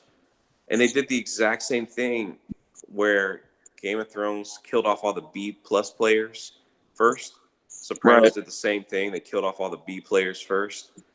And then, then they started going after the bigger ones. And I'm like, it just makes me wonder how much pressure the HBO people, or I don't know. Well, you know what it is, I think, besides perhaps ego or whatever, you also have, this is the problem with TV shows. That's why I love Rick and Morty, because Rick and Morty is kind of it's set up in the same format, but they're mocking it. They're satire. They're satirical of the system that they're a part of as a show, and that is shows are written to just be never ending. And so I haven't watched because I'm not a big fan of that 70s show, but I know Did anybody the ending watch of that. Lost? Yeah, I know Lost is bad. I know ending wise, Lost is bad. I know 70s show really pissed people off. Sopranos, Game of Thrones is now with me. But I really think it's just the bane of TV shows because they're not written by people who are good at ending stuff. It's written by people that are good at sustaining a show and keeping. They know the formula of like, ooh, let's have this love interest and let's drag it out for a whole season and keep people hooked before we actually solidify or break apart this relationship. They do, it's shit like that, little tropes that keep you hooked. That don't really have a payout in mind. It's just let's keep you hooked. It's kind of like Walking Dead. Walking Dead's a great example. It just keeps going and going and going. And now I gave up after like characters. Yeah. Rick's gone now. Yeah, it's bad. Season 4, I think I couldn't deal with it anymore. I made it all the way. I made it all the way to the cannibals, whatever season that was. Yeah, that was right before the Negan thing, and then Negan came in and used his bat on the Glenn character, which was actually right out of the comics. But so many people got turned off by that. It's a pretty graphic scene too, so that's when it really started going downhill. I mean, it's about a show about a disease or something that makes people eat people. So what do you expect? Well, the zombies became a side character too. They weren't even the zombies really just showed up like for 5 minutes per episode. It became like humans fighting against humans, and I've never gotten the kick of Walking Dead. Like maybe the first season, and then you get second season, and get on the farm. It's just like, oh God, kill me now. Well, the comics are really good. I read the comics, and the storyline are quite like different. the comics are seriously adult. Yes, very adult. Like when I saw some of the comics, I'm like, they can't put this in the show. No, they didn't. There's like rape scenes and you're talking about Michonne and the governor. Yes. Yeah, all that was kind of. I mean, they showed a little bit, but not like it was in the comics. Not at all. Yeah, it was. That was like, I was like, whoa. So, hey, Trent, I can't remember if I asked you when we were on Wednesday. Are you looking forward to Brightburn? Are you gonna go see that? I'm going to. I keep my movie experience to a minimum, and so, like, if you went and saw it, Angus, and told me, dude, go see it, I'll see it. But it's not like an end game for me where I would buy tickets in advance or go see it on opening night, unless like all my buddies were like, let's just go do it, and then probably. I mean, I'm gonna wait and see what people say about it first. I mean, the trailer looks pretty cool. So, but dude, going to the movies cost me like a car payment. So, so I just I kind of save. No, I get that. I've kind of relegated my hobbies to just super chats on YouTube. So on YouTube all the time, and it helps with publicity a little bit, and then maybe an Indiegogo project here and there, and of course the theater once in a while. Yeah, I try to save about 50 for super chats to help as many people as I can. I always feel like supporting everybody, like just trying to do your best. So hoping the favor gets returned one day. Ooh. Red Gaze said he got to catch an early viewing today, so he's going to be putting out a non-spoiler review. Brightburn? Yeah. What's this? Tell him 1 through 5. What did he give it? 5 being the best. Let us know in the chat, Red Gaze. Yeah, I can't see. No, you're good, dude. I'm waiting for him to reply. No, hey, so tell your sister, I'm not sure if she's still watching, but tell her thanks for hanging out and watching my stream, hanging out with us. She said Breaking Bad, and I'm like, yeah, Megs, thanks for hanging out. Yeah, Megs is awesome. He said 3 to 4. Really? All right, I'm sold because it's James Gunn. Even with his my whole thing against James Gunn, I guess it could be extrapolated as just like overall, but it's mainly just Disney and him, where it's like you made this stance, you fired Roseanne for something less, in my opinion. Right. And so you got to follow through with that. But outside of Disney, it's like, oh, give him a chance, fine. There's no proof he's done bad shit besides joking. So I don't But get see, it. I think that Roseanne had a big show. She was like the biggest show they've had in years as far as ratings and go. they killed it. And they killed it. Absolutely killed it. Yeah. Okay. So Red Gaze. see, that's what they do, said, man. They eat their so dumb. Yeah, he said he gave a more specific rating. He said 6.5 out of 10. Okay. I don't understand. Like I don't have the report yet with Red Gaze to know how much my taste matches his when it comes to film. So Everybody's raving about John Wick, so that might be one to Yeah, see. me and Megs are gonna go see that probably tomorrow, so we'll have a review up for that this weekend sometime for John Wick 3. I love the first two movies. I went and seen the first one when nobody really knew about it, and I remember coming out of that just ranting and raving. I was telling everybody to go see it because I thought it was brilliant. It was a great movie. I haven't seen the second one yet. How have you not seen 2? Wow. The second one's not as good, but it's still worth. Shut the hell up! You shut the hell up. It's well, it's good. It's good. I just It's I don't not know. that it's not that I'm not boycotting. It just hasn't. I don't know why I haven't seen it. Maybe I was like waiting for it to come on HBO or something. I don't know.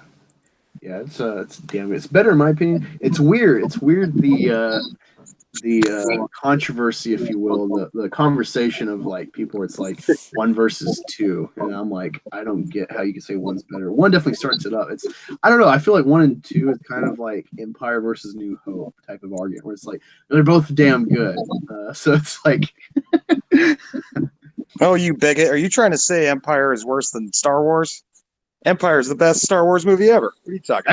Actually, I kind of agree with Jeff Hicks. Not just because it's like it's its own film, but I don't know. I do see the argument there for New Hope, where it's just so damn good. It's so kinetic. It's good as its own film. I agree with you on that.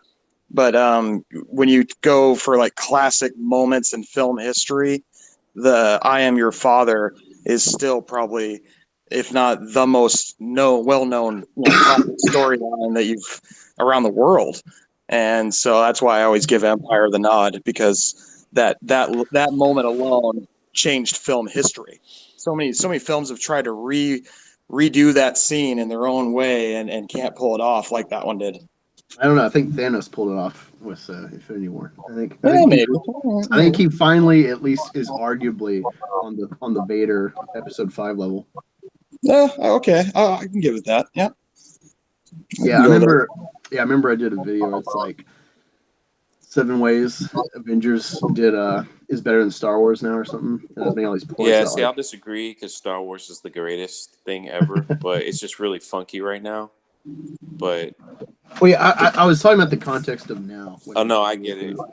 I can't go against Vader no matter what you say, even if it's true. No, that's fine. My name is drunk 3PO. I can't right. My reputation's on the line, even though I think Episode 3 is the greatest Star Wars movie ever made. So oh, nice. Yeah, that's my favorite of the prequels for sure. I like it just better my than favorite in general. Like it's one of those. Man, I know it's a big everyone loves Empire. I love it too. I don't know what it was. I just related so much more to Anakin than any other Star Wars movie than I did in Episode 3. Yes. Well, I will say this: Episode 3 has the best lightsaber battles, hands down. Oh no, nothing is better than Maul's fight, but no, Episode 3 is a good runner-up. Oh, the Obi-Wan and Anakin fight, you could tell those two practice. That's my favorite one ever. Oh, it's amazing. You could see they really worked hard on that one. It's not like that throne room scene where, if you have not seen the robot head video where he disassembles the throne room scene, you are missing out on how terrible The Last Jedi really is. Oh, the choreography of that fight scene is so where guards are literally throwing their weapons away to get stabbed. Yeah, by Kylo Ren, and I'm like, or missing on purpose. Oh my. Yeah, it's funny. The Last Jedi people, generally the Last Jedi fans hate the prequels, and they're like, these stupid prequels and their choreographed fights and blah blah blah. And it's like, oh look, they're missing on purpose or whatever. And then you watch Last Jedi, and it's like, what are you talking about? Right. Like they edit out a blade that he loses for no reason. He could have just stabbed her in the back, and so they fixed it by just getting rid of it. Oh, my favorite is how they back up and have to spin their weapons around while Rey repositions herself. I didn't realize or like I didn't realize her super back her kicked 3 people at the same time like that. Force kick. Yeah, because it's funny because when I saw it the next day, because I bought tickets after Monday Night Football when they released the trailer, I bought tickets for 2 days in a row, and the one thing I was looking forward to the next day is like, well, this movie sucks, but hey, I'll get to see that throne room scene again. That was cool. And then Robot Head, he kind of showed it for what it was. It's like, man, there's nothing good in this movie. Screw you, Robot Head. And throne room scene was funny, but what really, really pissed me off was the Rey and Luke fight with the sticks or whatever. I could not swallow the fact that she beat him. It really put the whole movie in perspective for me when that happened. I was like, you got to be kidding. This is a Jedi master, and, a guy that's been, 30, almost 40 years in the art. And Well, you just don't get it, Snow. Oh, it's about failure. Yeah. No. You know what the huge rumor is now is that Palpatine took Luke's hand from Empire and cloned Rey. So Rey is actually Luke Skywalker in women Didn't form. Sith say this in a video a month ago? Well, it's actually in one of the books, and it's actually in one of the Chuck Wendig books. Right. And, so it was actually Luke is a bad clone. It wasn't a female Luke or whatever. Oh, they're copying X-23. So it's really Chuck Wendig will get the nod for. Oh God! Talk about how they'll spin that one. See, the white male wasn't good enough, so we had to make a female with your same DNA to finish off Palpatine and get the job done. I just don't buy it. I would think maybe if they cloned Anakin, I could maybe understand it because of her power level. Because she's on par with Anakin's power when he was at his peak. Yeah. So that's well, Anakin is definitely supposed to.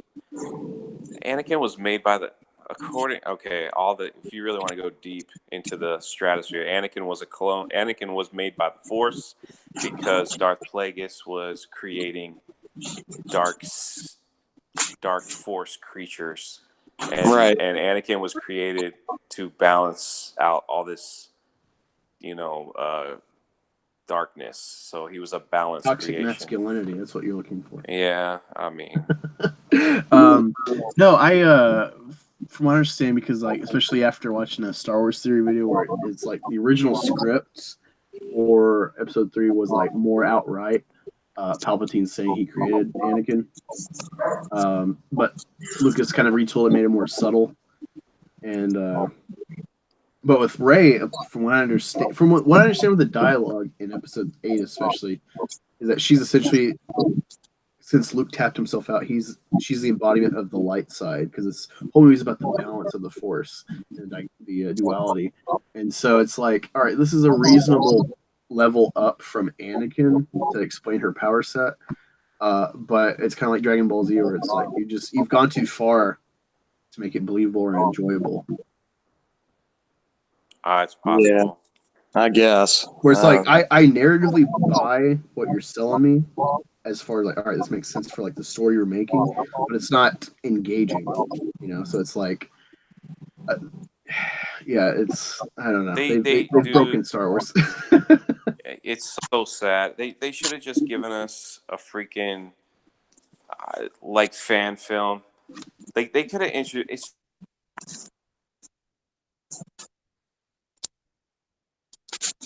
What were you saying, drunk? Did I lose you drunk? You muted. I think you cut out. Are you drunk? Oh, drunk muted. Oh God. That poor guy. He hit the. He's just about to make a good point. Yeah. Shouldn't have taken that last shot, I guess. Oh, hey, speaking of that, I was talking about it earlier. Did you see the Doomcock and me birthday video from Rookie? You know what? I scrolled past it and I put it on my watch later list. I haven't You're gotten like, back yeah, to that fuck one this yet. Rookie guy. Yeah, fuck this Rookie guy.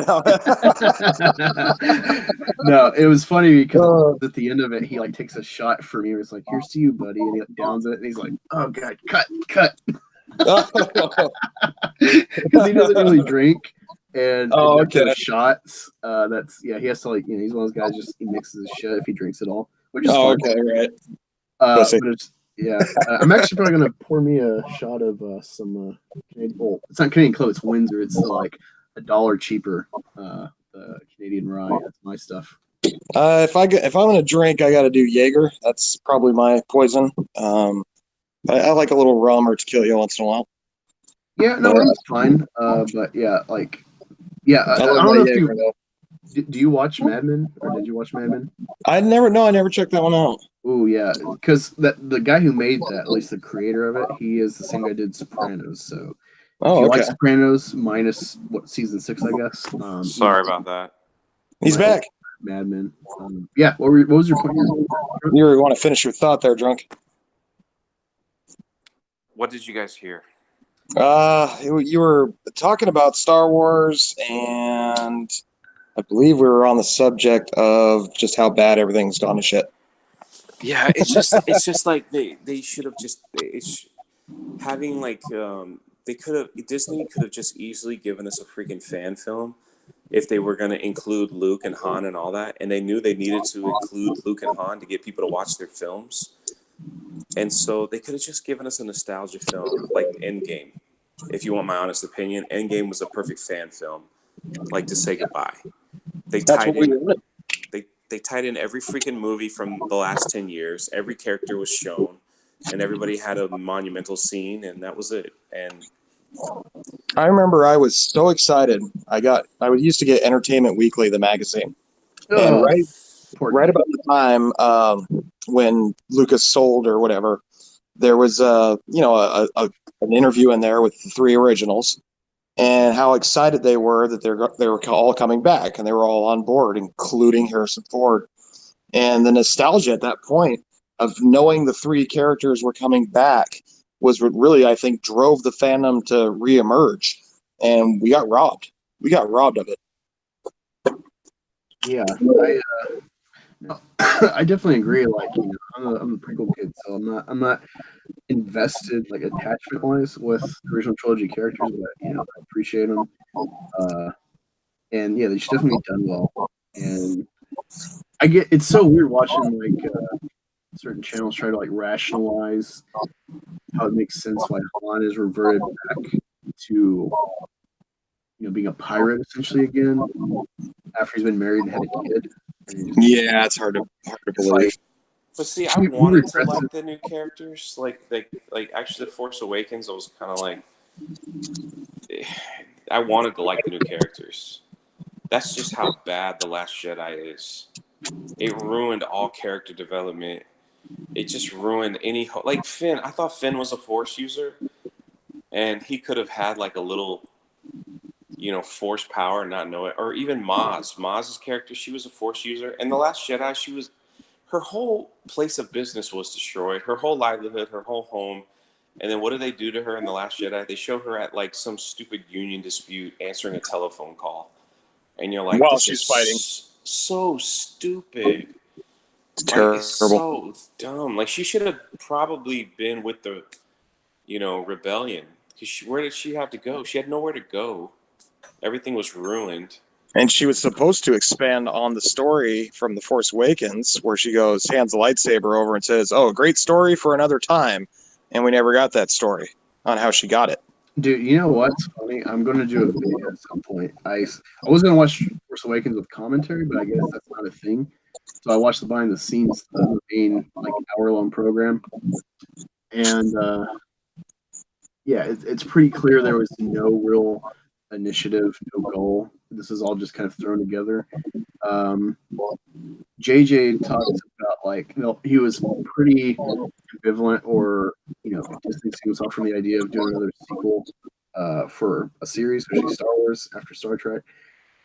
But then you get this idea like, he's like, I'm thinking of a girl looking for Luke Skywalker. And that was the whole premise of his plot, was off of that. And then like Phasma was a throwaway design for Kylo that Kathleen Kennedy saw, like, oh, make a female out of this. And it sounds like the whole movie just made from the art department after he had this very vague idea of I want a girl to look for Luke Skywalker for some reason. And it wasn't bad, despite it being like maybe because he loves her so much. I don't know, but he cloned Episode 4. But there was enough threads there to keep you interested. Like, all right, I understand the soft reboot. I can make do with that. But you know, I would have forgiven probably The Last Jedi if they didn't kill Luke at the end. And I really believe with everything in me, I believe Rian Johnson wanted to kill Luke Skywalker so he will go down in history of never being forgotten.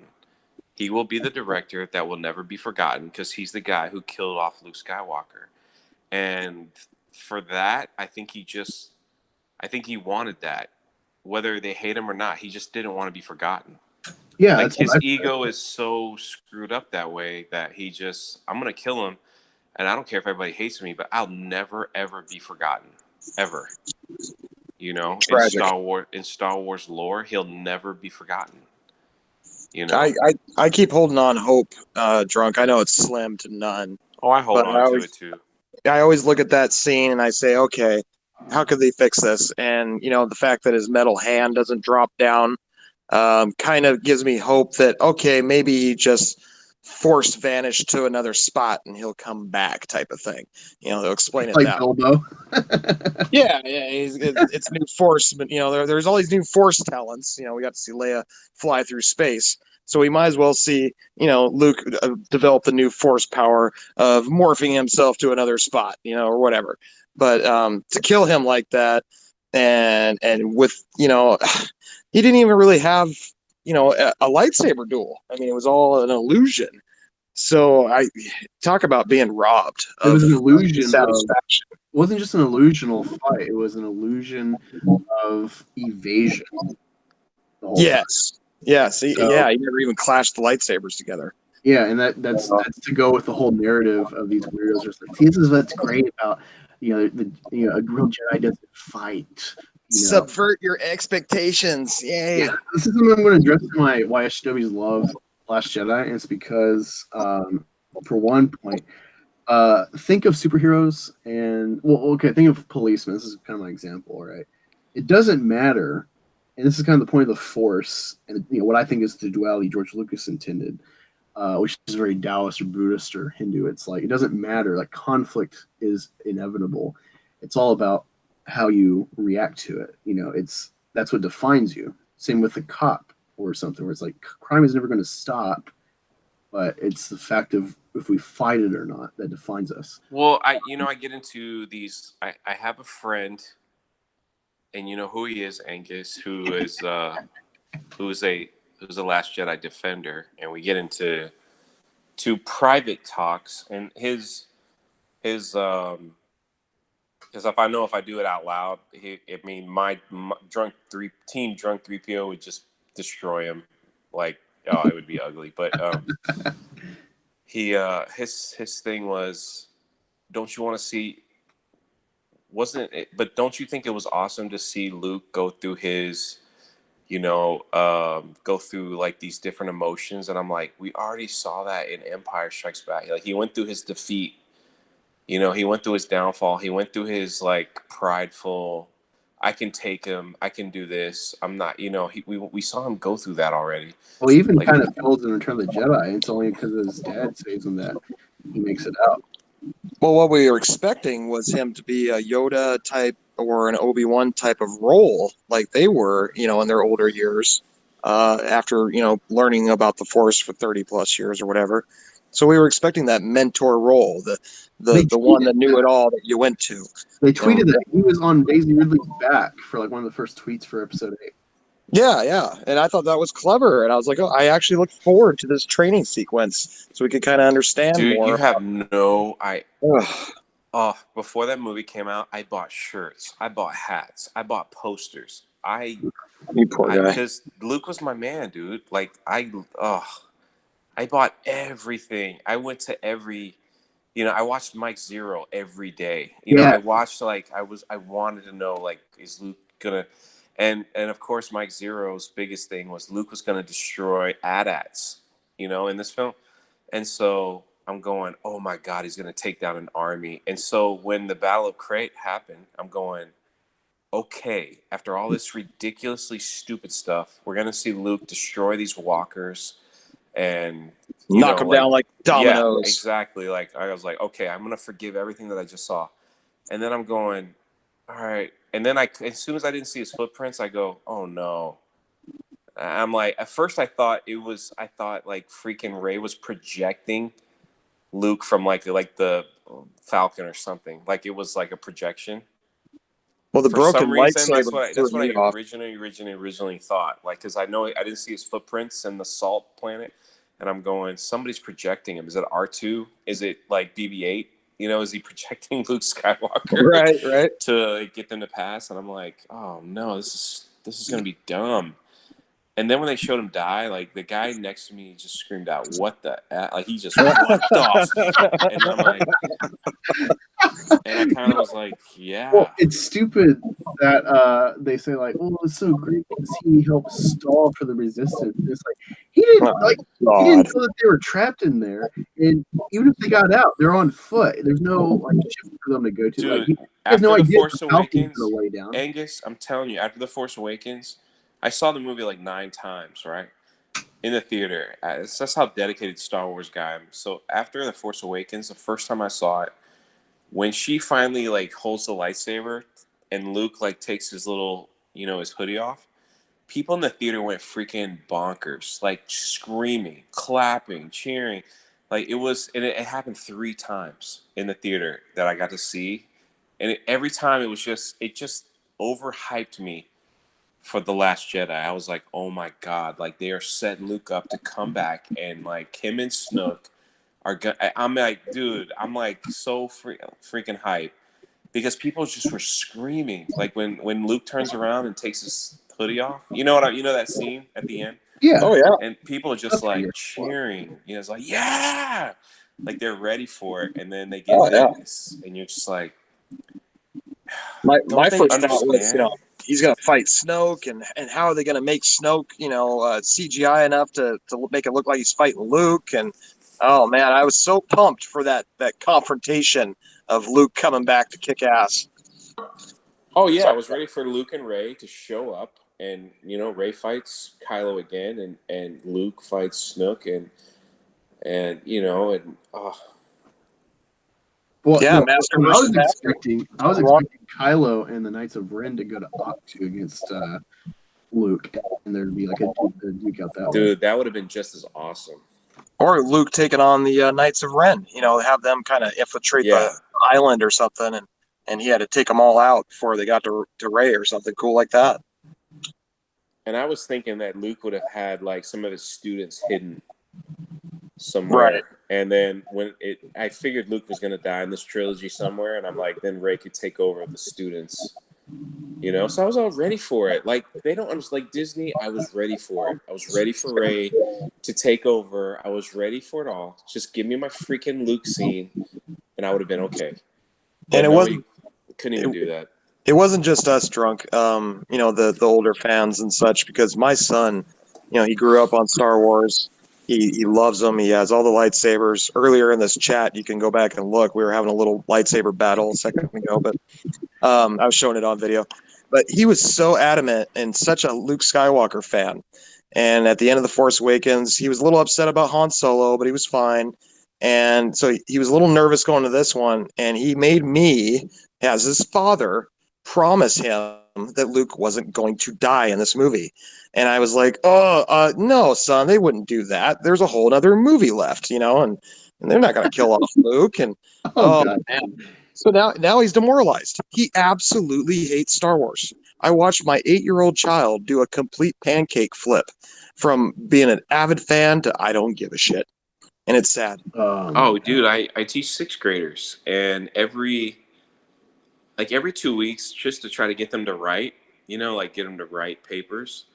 What we'll do is I'll get, the ones that have been like decently behaved.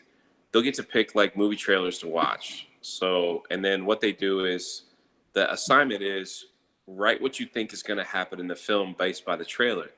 And they like it. It's an exercise to help them to write, and get proper grammar and all. Anyway, it's just an exercise to help them write. And so I showed the last, the Rise of Skywalker, and they zero interest, like zero interest. They were more interested in Dora the Explorer movie. Oh God! And these are like bad kids that have been kicked out of public school, and they're like, Dora, let's see the Dora Explorer trailer. And I'm like, what about the Rise of Skywalker? Nah. They're like, I'm not into stuff. Yeah, it's terrible. They just didn't care. Well, you can see it obviously with the toy sales. That's proof in that too. Look at Toys R Us. They just, and I'd ask them, because my whole classroom is like Star Wars Central. So I'm just like, you didn't like The Force Awakens? No, I like The Force Awakens. Did you watch The Last Jedi? It was okay. Like it was like whatever. It's just, it kills me. It's terrible. Hey, sorry to cut it short. We're having a great convo, but I gotta go now. I gotta get ready. Go to bed. Get ready for work in the morning. I'm working a double, so definitely gonna be up on I like Twitter. chilling with you guys, man. I like chilling. This is great. I don't even realize I'm on a live stream. I feel like It feels like I'm just talking on the phone with both of y'all. But no, yeah, definitely. Someone's bringing up Huff Solo, I think Micah. So yeah, go check out Huff Solo as well. Good recommendation for a new channel to explore. Thank you all for being here. I know we just let it dwindle down to like 5, but it was great having y'all in the chat, keeping us going, and it was just a natural flow between us. It's good. I want all the Angus subscribers, so just leave us. I want all the drunk subs. You're twice as big. What about me? You guys got like 3 times as many as I do. Shit. But no, thank you both for coming, and thanks again to the chat that stayed here this whole time. Take care. Tuck and roll. Hey, Drunk, are you still there? Yep. I wanted to ask you,